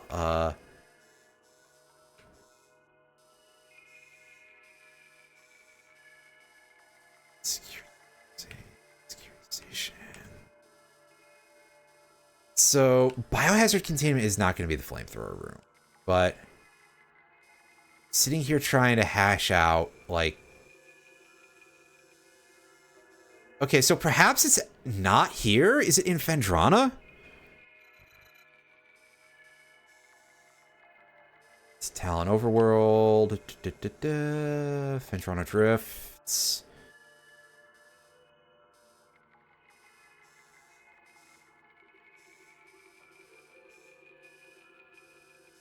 Yeah, so I'll say this for, again, for the folks who don't know about this offhand, even though I've definitely said the story before. So, Tav and I have been friends since, like, the late aughts. And he used to work at a video game store. And, yeah, one day for my birthday, he bought me a copy of Shaq Fu that they had at this used game store. And the boss thought that he was trying to get it for his personal collection and told him, I shit you not, that she thought he already had a copy of Shaq Fu.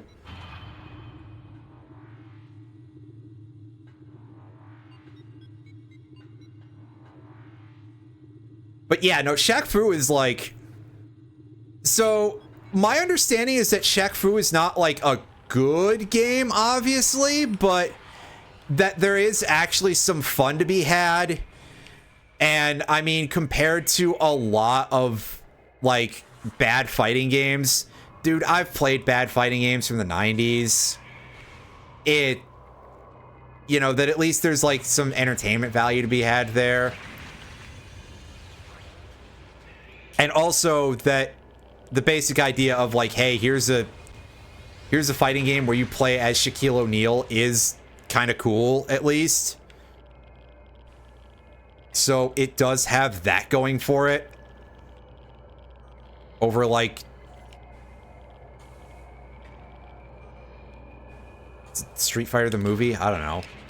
It's a conversation starter, to be sure. Yeah, that's definitely quite a fair assessment.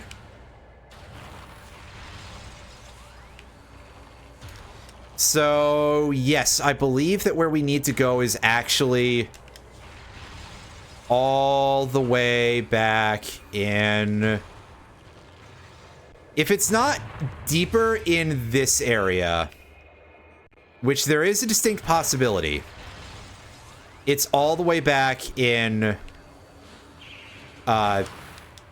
it's all the way back in Fendrana, in the backside of that area. Which is what I'm going to try for now.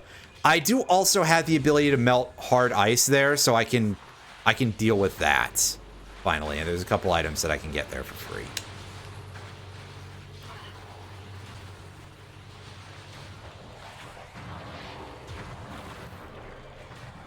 My copy of Quest 64, I remember, was like $10, and I bought it from a guy who also he ran a store in like a little underground shopping mall thing out here in this part of the country, which was called Underground Games. You know, good choice of a name in that case. He also at the time ran he also did Magic the Gathering stuff, and he also had a copy of Superman 64 there, and I neglected to pick that up. I really should have, but like also Quest 64 is at least like, it's less of a bad game. It's quite dry, but you could play it. Like, you could play Quest 64 as somebody who's not hardcore into RPGs as like an 8-year-old and be like, yeah, this is quite a playable game and it has some ideas to it. Unlike Superman 64, which I played at the time and I was like, this is unplayable dog shit. I didn't say that because I was like 9, but we definitely rented Superman 64 because it's like, oh yeah, Superman, that'll be cool, right? That's always a good time. And then I played it and it's like, if you want to save your friend, solve my maze. And I bounced pretty hard from that. I remember distinctly being extremely bad at like even just the first stage because, well, hey, it doesn't control well. And we are talking about a time when I was somehow even less coordinated than I am now, as I am trying to make this really not that difficult jump sequence for the 3rd time. So I ended up dialing the difficulty down from normal to easy. And I was very confused to discover that the rings just disappeared.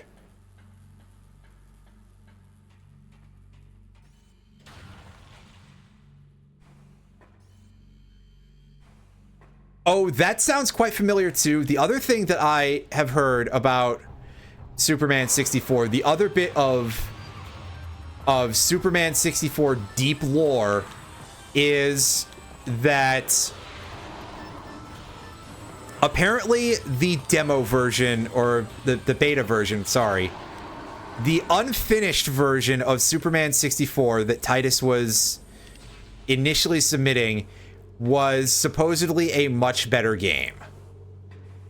I cannot confirm that because I haven't played it, but that's generally been the general tenor of most people, is that was the case. They made a better game and then they like swapped it out basically as being like, oh yeah, that one's gonna be the beta and we're gonna make this one, and it turns out it was worse. Which, I mean, really, that's just classic Titus, isn't it?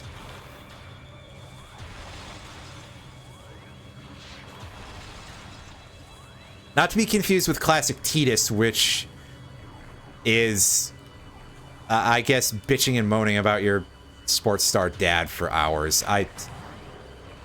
Anyway, I am not saying that in any way to be like, you know, I don't think Titus is a good character of Final Fantasy X fame. I actually don't dislike him at all. I think he's fine. And a lot of the people who I think complain about that are just like people who are very lucky to have extremely good family relationships, you know? I have a quite good relationship with my family too, so it's not that much of like, oh well, I'm resonating with Titus for the fact that his relationship with his dad sucked. I mean, my dad could be a little bit brusque at times about certain things, and you know, I don't share most of the things that I play with my family because of one time my dad seeing the menu of Advance Wars, which rather prominently features the female General Nell on it, and making fun of me for playing a game for girls. And like, I know that he was joking because he really doesn't think that way at all. But also, like, that definitely cut me in a way that, like, dude, I'm not sharing anything with you people anymore. You're lucky I tell you about my records. And by that, I mean my, like, Ghost albums and stuff. I showed my mom my copy of Ghost Impera, which is, like, also kind of their worst album, sorry. But, and I showed her my copy of David Bowie. I did not show her the Ash Nico album. That raises too many questions.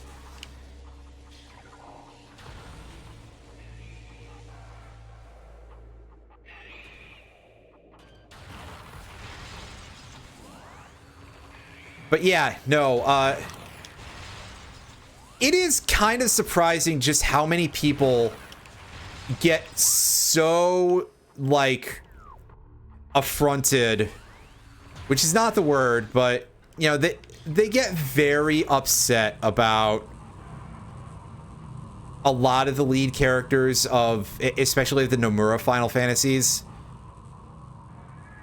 Like, everybody just bagging on Cloud and Squall and guys like that for, you know, just being total whiners and everything. And listen, I'm not here to say that Nomura's Final Fantasy games are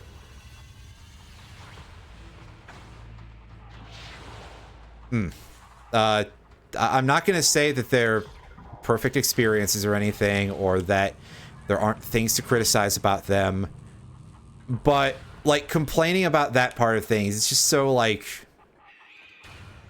we get it, you don't care about other people kind of thing, right? They seem to get very upset about seeing people show emotions. And again, there's fair cause to be like, well, he didn't do a good job. That's not what I'm talking about, because these people wouldn't know a good job of doing that if it, you know, it came over and started beating them with a horse dildo. I could have said, like, anything there, and for some reason the phrase horse dildo came out. I'm sorry. But, like, there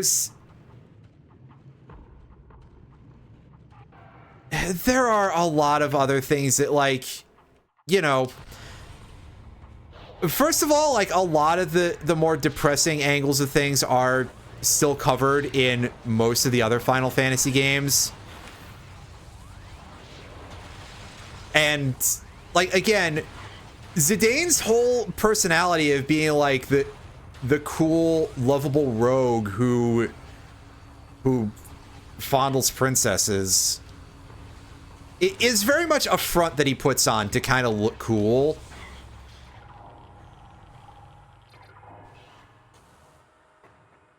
And there is something there that, like, it kind of reminds me of Raiden from, I mean MGS2 Raiden, not the guy from Mortal Kombat. If I meant the guy from Mortal Kombat, I would say Raiden, which is how it's properly pronounced in that franchise. And in particular, how Raiden, at least as he existed in MGS2, was designed, and I think that this is a thing that is very explicitly said by Kojima at one point, and if not, it's certainly very blatant, that Raiden is kind of meant to be like a guy who's there to make fun of all the people who think that being Solid Snake would be cool. Because, you know, Solid Snake is seriously damaged, and you know, went through a lot of incredibly fucked up shit throughout his life and has serious problems relating to other human beings, especially women. And, you know, part of that is a big part of the point of Metal Gear Solid, that military stuff fucking sucks. But there's also a lot of people who very much took the ironic air of it being like an American action movie in a very serious way and treated it as like this sort of thing that glorifies that a little bit.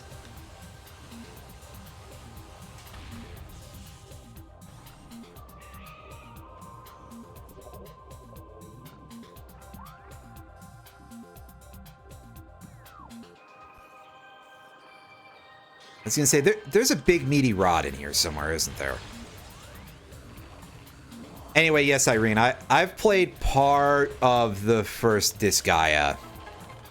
And I think like 5 minutes or something of the PSP version of Disgaea 2. Which I bought because I was like, oh yeah, I kind of like Rosalind from what I've seen of some other people. And then I had that sudden realization of, oh boy, it's a Disgaea game. I know what I'm in for. I'm going to put this down now, and maybe I'll come back to it when I'm feeling a little bit more energy towards it. And I think that I probably have not felt any more energy, you know, in my entire life. It's just been downhill from that point in time. Not by any sort of like anything to do with Disgaea 2, obviously. But just because the world has gotten fundamentally and provably worse throughout my entire life. Like just on average, you know. Every time we take a step forward, there's a lot of other things that just are crumbling underneath us. God, I really wish I could be slightly less of a bummer, you know? This whole stream thing, it's supposed to be entertaining.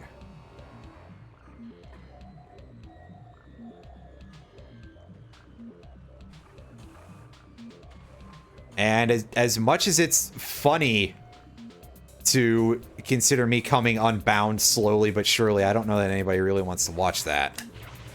Whatever. Anything in here? This isn't the room, is it? This is somewhere else. Hey, there's our other nothing, so... I may have to pull out like a map that has all these room names tagged or something and go look up where exactly that other artifact is.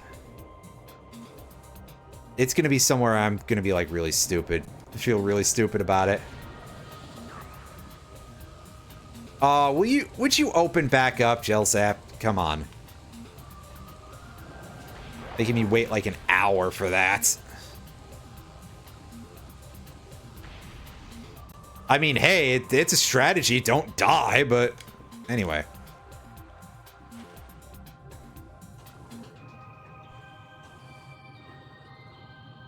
Moons are my shtick, and yet I still haven't played Majora's Mask on stream. Majora's Mask is one of those games that I mean, I've got a cartridge of Majora's Mask. My N64 is a little bit of a persnickety asshole about it, but I do have a cartridge of Majora's Mask. It's legit, too. It's kind of beaten to rat shit. I got it for cheap. At the time, I think it was like 40 bucks, which was still back in like 2016, 2015 sort of time, so... The fact that I say that, it feels like madness, but... By this point, I assume that it's actually quite a bit more expensive. I don't know off the top of my head and don't feel like looking up because I'm afraid of puking on stream. Anyway. Yeah, so I haven't played Majora's Mask in eons. Like, it has been... I don't even know if I played it when I bought that cartridge, but I did pick it up at the time because I was like, oh yeah, this will definitely be something that I will get around to playing again, because I was quite in at the time to the the Haunted Majora's Mask cartridge, ARG thing, as it later turned out to be, thing that started up as a creepy story on 4chan. I'm avoiding saying the phrase creepypasta because, like, A, it predates that a little bit as far as I can tell, and B, that sort of implies, like, copying and pasting at places, and that's not what happened with that. It didn't become some sort of, like, chain letter thing. It was a guy doing original creepy fiction.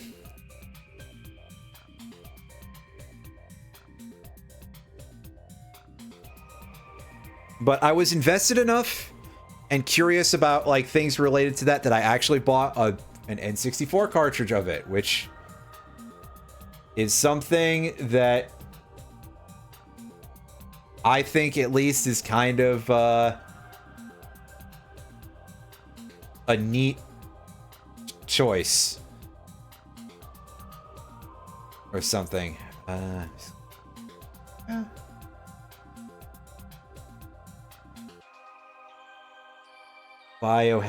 Oh, god damn it! Of course it is! It's the one on the fucking ship! I'm not actually that angry, but it is like, yeah. Of course it would be the one on the damn wrecked ship. I was thinking, surely I won't have to go back there, right? Because that would irritate me. And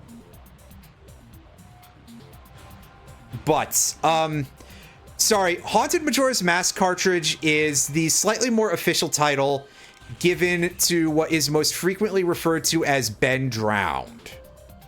Which, yeah, that did have the, like, creepy, Elegy of Emptiness statue involved.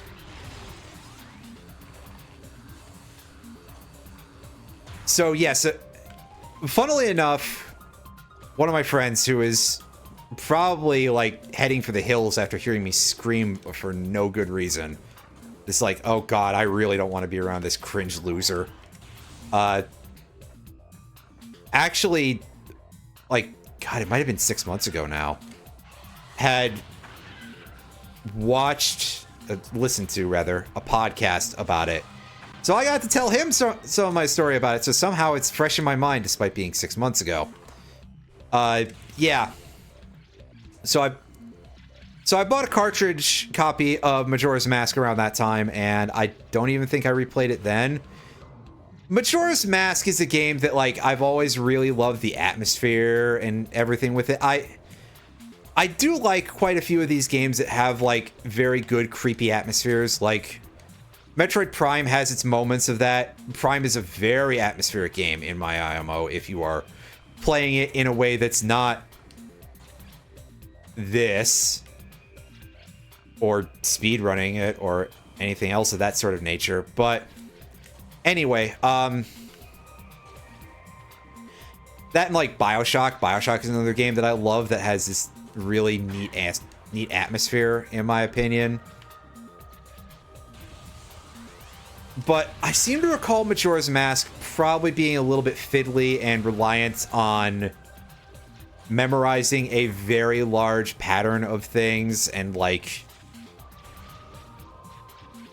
definitely sort of a sort that's a little bit, you know, older than OOT kind of design, I feel like. But not necessarily in a way to denigrate it, obviously. Just that it's something that, like, I would kind of want to go relearn that a little bit myself and probably play it, you know, a little bit in my own time as well. Just to get a little bit of a handle for it again and find out, hey, was this actually as good as I remember it being? Because, hey, I do remember it being pretty good. I just don't necessarily know if that is a sentiment that remains true. You know, a lot of games that we played eons ago actually Truth be told, probably not all that. Certainly not the bag of chips either, but regardless, one day I'll get to it. Probably.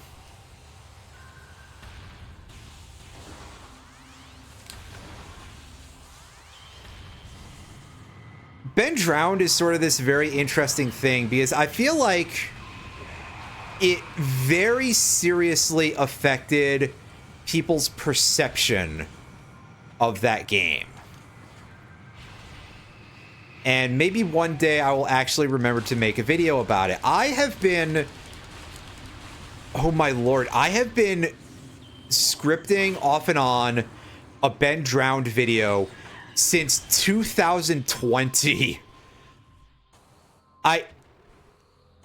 I've had it going for long enough that I remember the guy posting on Twitter about how he liked Tulsi Gabbard because of her performance at a political debate to be the Democratic nominee for president in 2020. I know he was also like a crypto guy. I think he probably got into NFTs too. Which, of course, but, you know, something about never meeting your heroes, I suppose. Oh. Yeah, I just banned a spam bot. So, it got caught by the filter. So that's why if you're like, oh, I didn't see the message, that'll be why. Because I filtered out the website and... yeah. But yeah, clicking out of the window made the emulator go, I'm confused. What are all these inputs you're doing? Or rather, it doesn't read them, so. Not quite what I said, but whatever. Anyway, I could go kill that Shoggoth, but I kind of want to just ignore it. I hate those things so much, dude.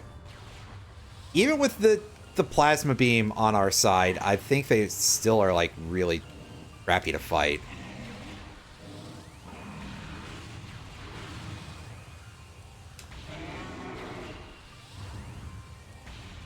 There we go. Fine, fine. I killed it.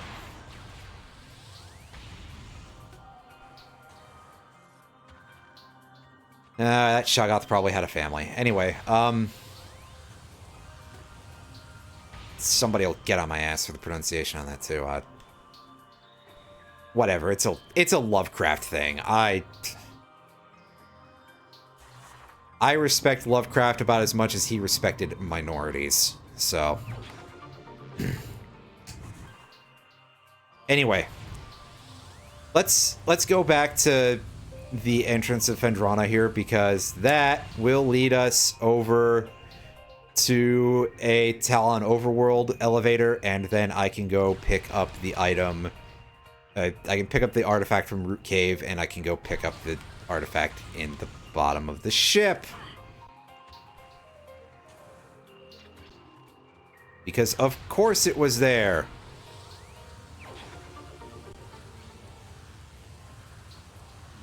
You like missiles? You like jazz? Wait.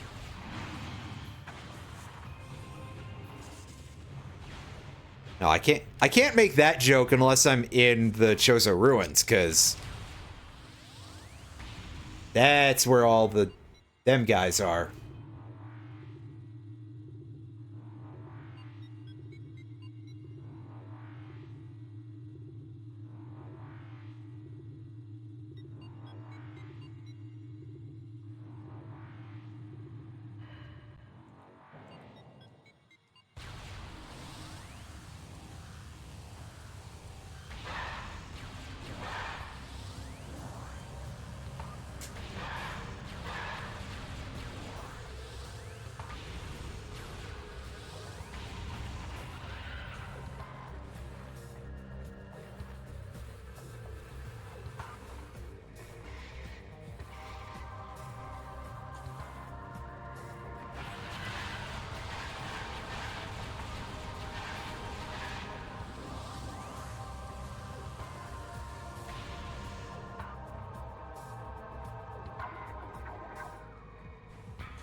I thought that was like all the way at the top.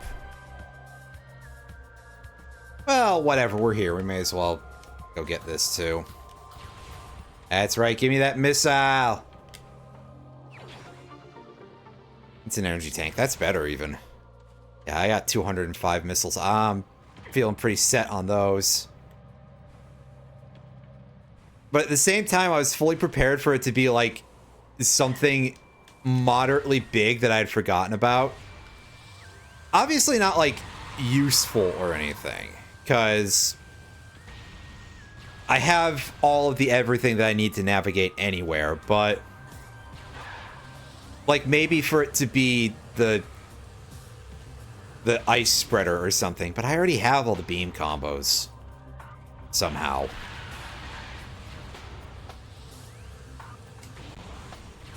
Like, see, I can use this frivolous piece of shit.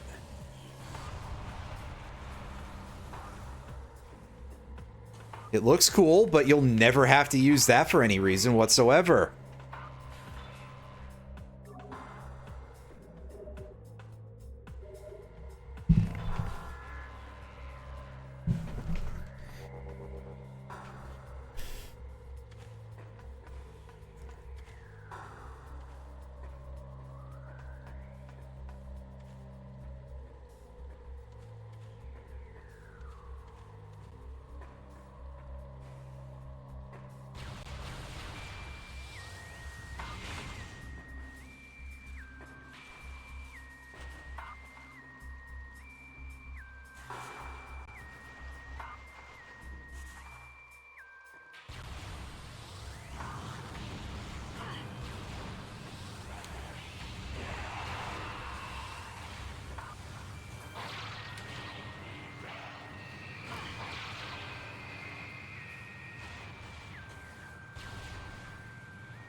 Alright, well, let's get this over with.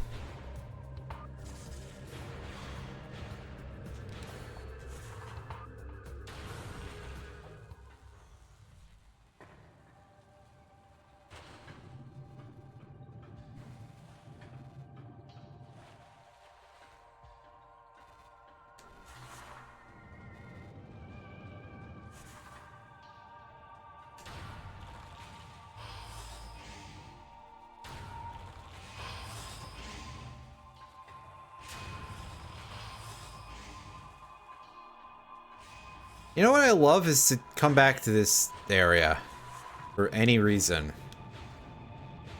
It's such fun. No, wait, no, the other thing.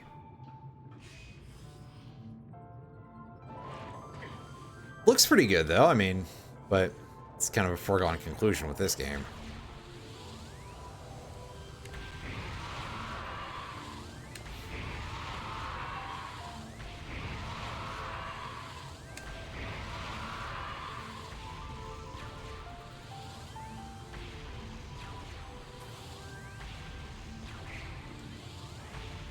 Ah, darn it. I actually got it with the aftershoot there. I was trying to charge up and shoot it again, but nope. No such dice.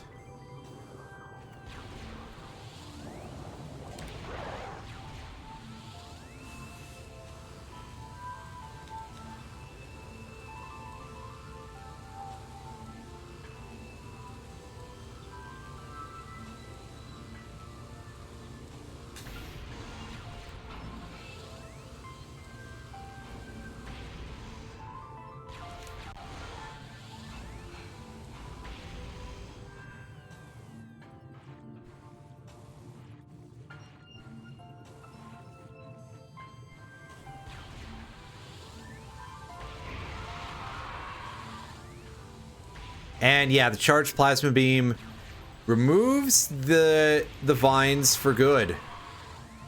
Even when those vines are tentacles.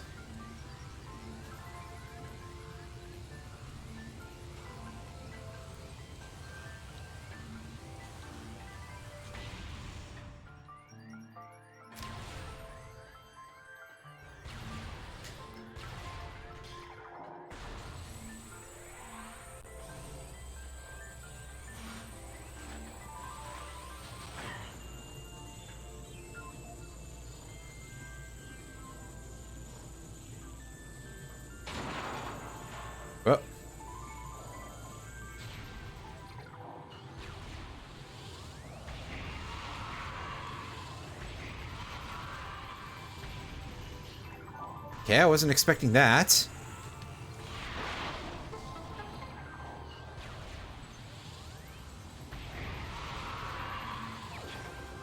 There we go. There's our 12th artifact, and we can get on out of this boat.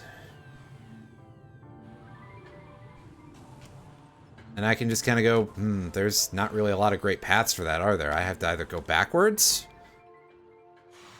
which involves going backwards to the wrecked ship, or I can go forwards and have to do like a massive long detour to get out of Magmore Caverns.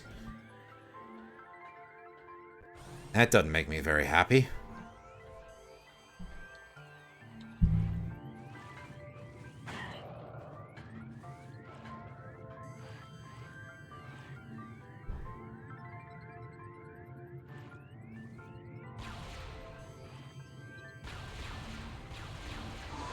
Sorry, that confused me a little bit.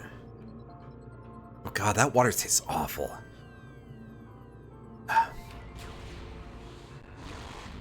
It's because it's not the usual water I fill the water bottle with. That's sink water. Well, it's because I was in a hurry anyway. Because, yeah. I had it while I was at the sink when I was brushing my teeth. Obviously, because there's water access there when you're doing that, but yeah, if I wanted to get water from the thing in the fridge, I would have had to have gone all the way downstairs, and yeah, I was already slightly behind when I was booting up to start today. Well, only slightly, but still. That's enough. That's... Ah! Fuck. Don't you just love how they managed to fit in a place where they could have floating platforms in this game anyway? Even when they're trying to be a little bit more realistic with the level design because of the 3D. Instead, they've just got this incredibly static flotsam and jetsam in the middle of this boat. Ship. Boat ship. And boat ship is what the Azure Lane community does a lot, I think. Or maybe they're just absolute weirdos, because that is a thing that involves a lot of World War II vessels. So I think my bet actually is on weirdos. Anyway, never mind that shit.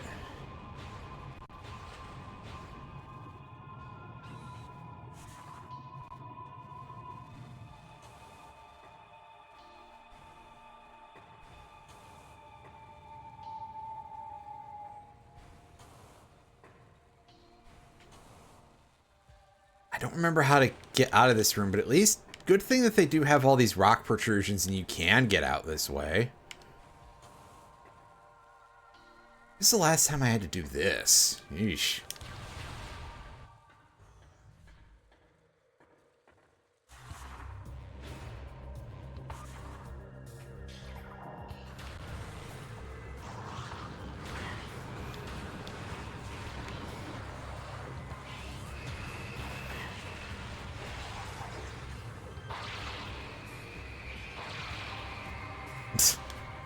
That's some good grapple beam there.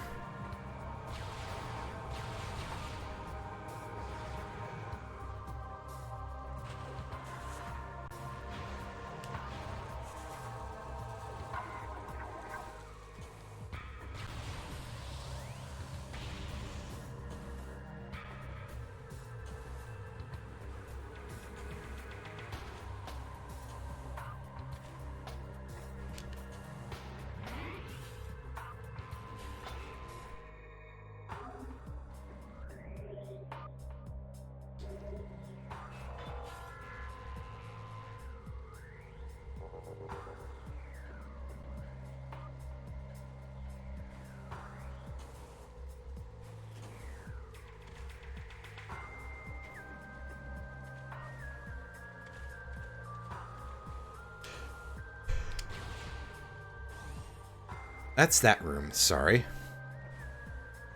The place I'm looking for is over here. Whoops.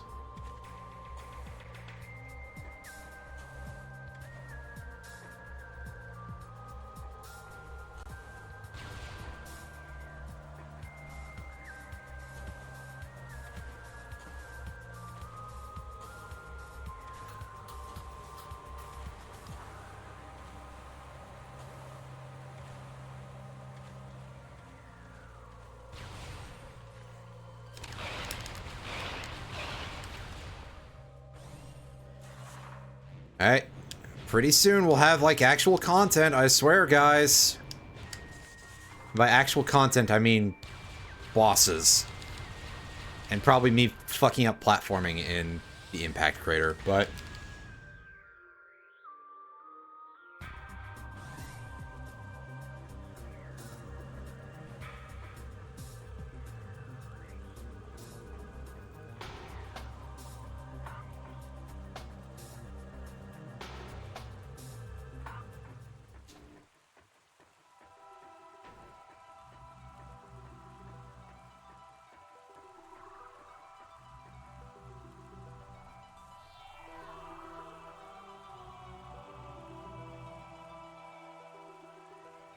You can skip this cutscene, right? Yeah. Oh, what? Why did it... Aspect ratio? Oh, I think it didn't like me skipping the cutscene, I guess. It's still having some issues. Is it like the way he's moving in this fight?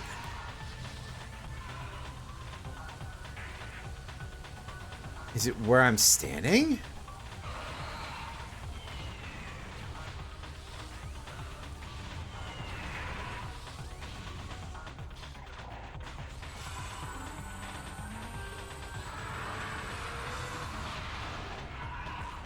No, it's gotta be him.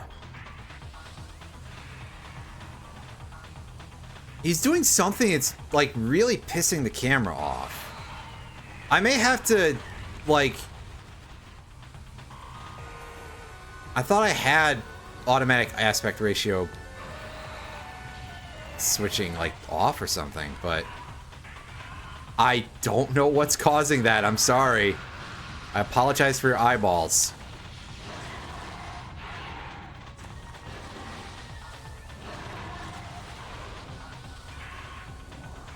Actually, one second. I'm gonna go take a quick look at my dolphin options and see if there's like something there in the graphic settings or something. Like,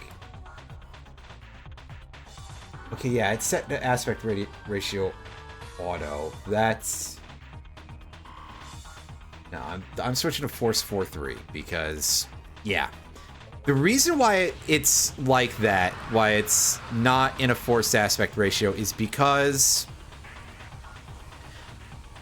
with this, I think the last thing that I was playing that wasn't one of these, or whatever I was doing with Crash 4, was a widescreen modded version of Phantasy Star Online for checking out the Return to Regal patch, which improves and rebalances several aspects of the original game.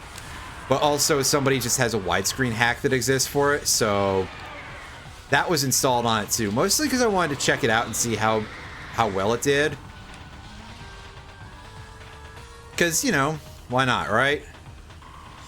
Check out the state of the BART. And yeah, so I must have had an automatic aspect ratio there, and that's what's causing the thing to freak the fuck out. Cool. I guess. And by cool, I mean... not really. Excuse me. Not really, but interesting to know and good to understand what is wrong and how to fix it, right? Alright, show me your...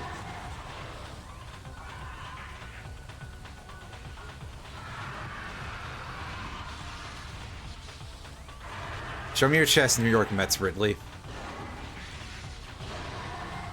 What a weird thing to say.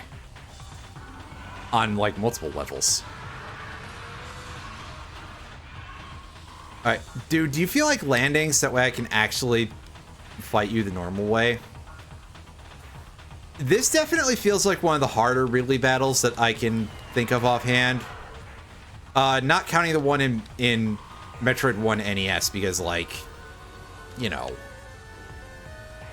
Metroid 1 for the NES is a huge mistake. I have never fully played through Metroid Zero Mission, but having played through Metroid 1, I can safely say that Metroid Zero Mission is, like, leagues and bounds, obviously, significantly better. Leagues and bounds? Leaps and bounds, sorry. What kind of sentence is leagues and bounds? And by leagues and sentence, I mean phrase. Whatever. Anyway. This guy's kind of a butthole.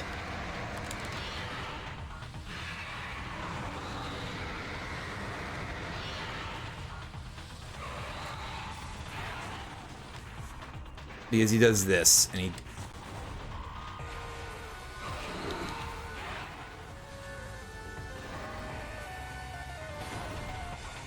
See, I would say, like, get at a position where you're at an angle to him, like a curve. But he moves in straight lines. It's between 2 points always. You can never force him to move in a curve in that case, because he'll always be able to go in a straight line at you.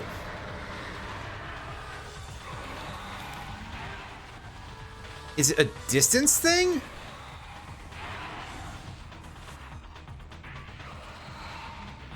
Like, legitimately, I don't actually know what makes Meta Ridley attack in certain patterns. Is it literally just number of times to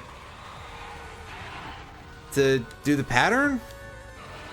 If somebody knows, like, by all means, feel free to let me know and be like, hey, dipshit, it's this thing that you're very obviously, like, just straight up ignoring, even though it's right in your face.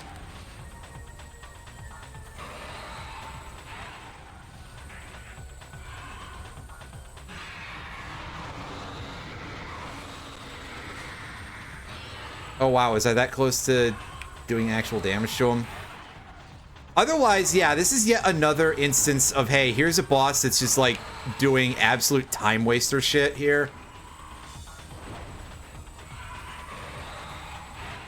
Because this isn't very interactive, really. This is just like, hey, yeah, you like moving sideways to the guy a little bit?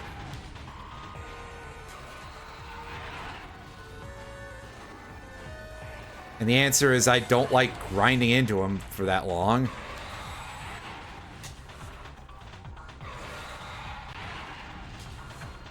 Ah.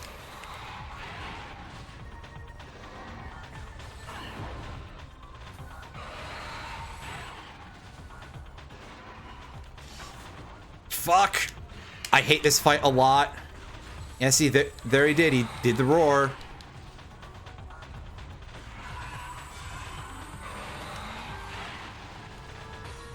That didn't look like it, but I think it was because I was at a fucky angle to him. Fuck, dude.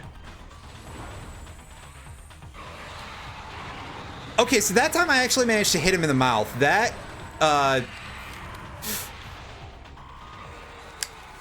because it never feels like I feel like I've tried that before and it just didn't work.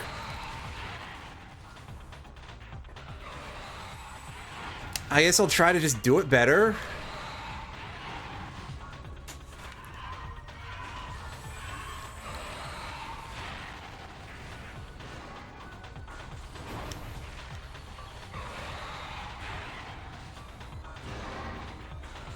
Unfortunately, now he's just like absolutely dog fucking me. God. Oh, God. I hate this boss, like, to an extent that I cannot describe. It doesn't make any sense to me. Like, does it require me to hit him with with only missile type weapons, can I still hit him with the charged plasma beam? It's... Yeah, see, like, the main phase of it is fine. It's a bit of a time waster, but when he's flying around and stuff, okay, whatever. That's barely a fight. And then he gets down on the ground, and here's a fight that is excruciatingly hard to understand. Because, okay, yeah, hit him in the mouth with a missile, sure. He has his mouth open during that charge sequence for a very thin amount of time. To such a point where it's like, you don't know that you can hit him. And also, like, he's a gigantic hurt box that knocks you out of your charge.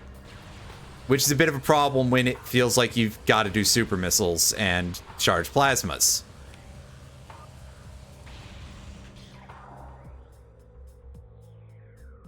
So, like, I don't know, calling it bad feels like a stretch, but it's definitely very, very hard to get a good grasp on. It definitely does not feel good, you know? And sometimes that's about all you can say about anything of that sort of nature, is like, yeah, this just feels like shit, you know? Ah, I did that too early, didn't I? Yeah. That's the worst, is when you do it too early. I can take a look at that in a minute and see if it says anything to me. And by in a minute, I mean once he starts screwing around.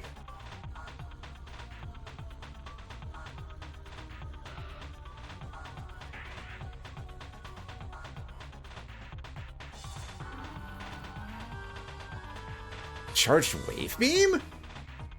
That's yeah.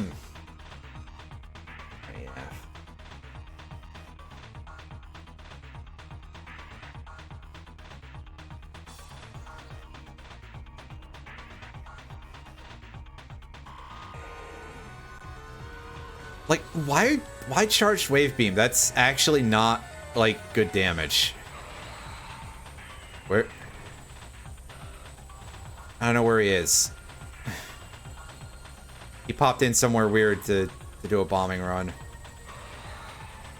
Okay, I know. Oh, he's coming in. Came over, and he's there. Ooh, wow, I'm like screwing that up pretty badly too. What the hell am I doing today?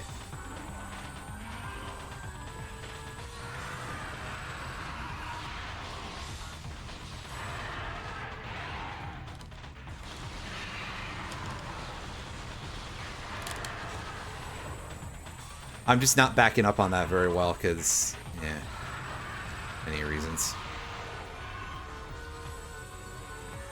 Oh, yeah, that missile is not going to touch him.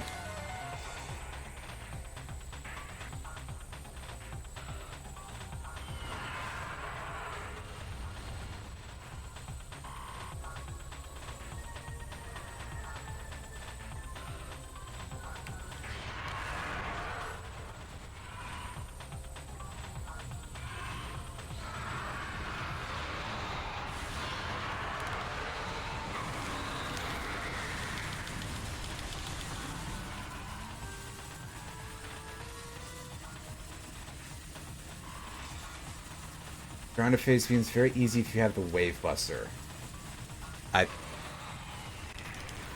Huh.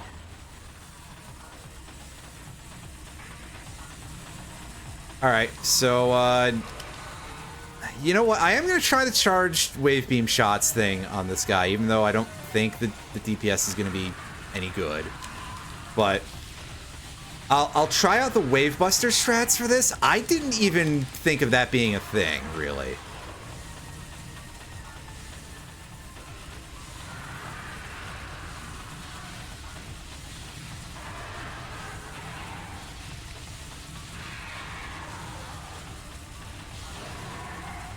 The wave beam also feels like slow as hell to charge too, so like On top of that,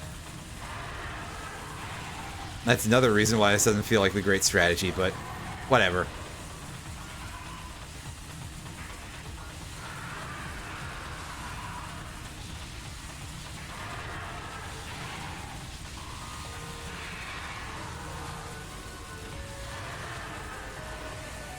Alright, so all he did was yell at me there, huh? Alright, now here comes the bombing run. Of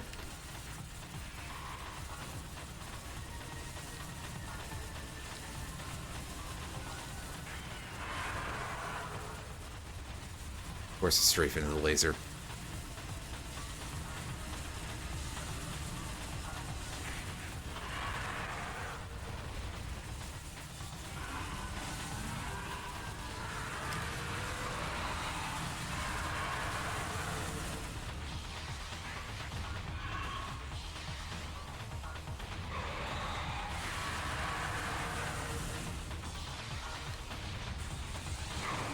Okay, I was worried that I did that too early there, and I was going to be like, oh, god damn it, not again. But...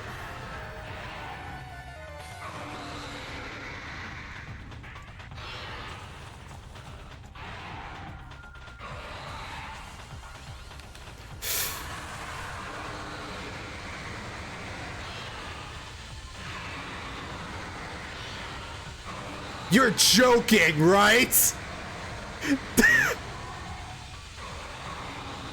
This is so dumb! Come on. Quit standing there, you... So this guy, like, wildly, I think, underestimated how many missiles you need, but that is actually quite strong. That's pretty good. I like that a lot. That's... Alright, so... Like, maybe if I just stay close and make him do the slashing attack more.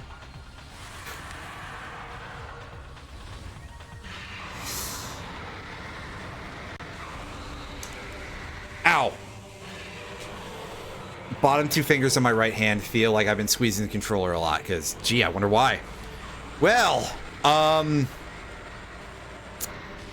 that is something I'm going to have to, like, put in the bag of tricks for later.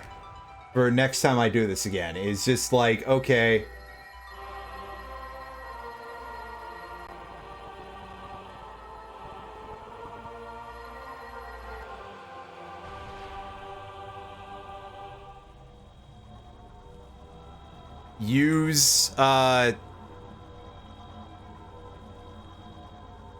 Use the Wavebuster and just have like 200 missiles or something, because, yeah.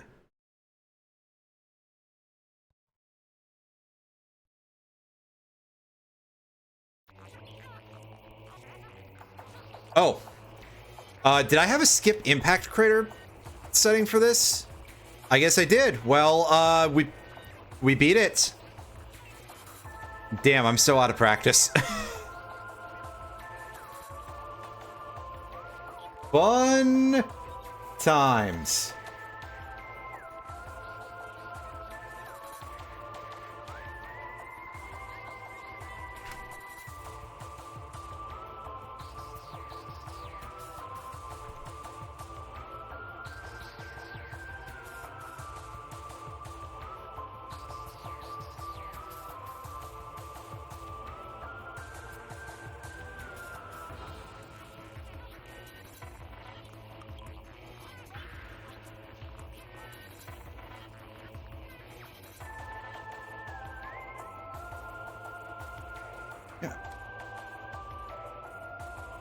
I think if I hold this down, I'll be able to... Okay, yeah, so I gotta press down on the stick, because it should show where certain items are. But we had, like, everything, right? So... Yeah, thermal visor. Is there anything here that we missed? Yeah, we got those. Balls. Grapple. Oh, that ends very quickly. Well, yeah. We are donezo.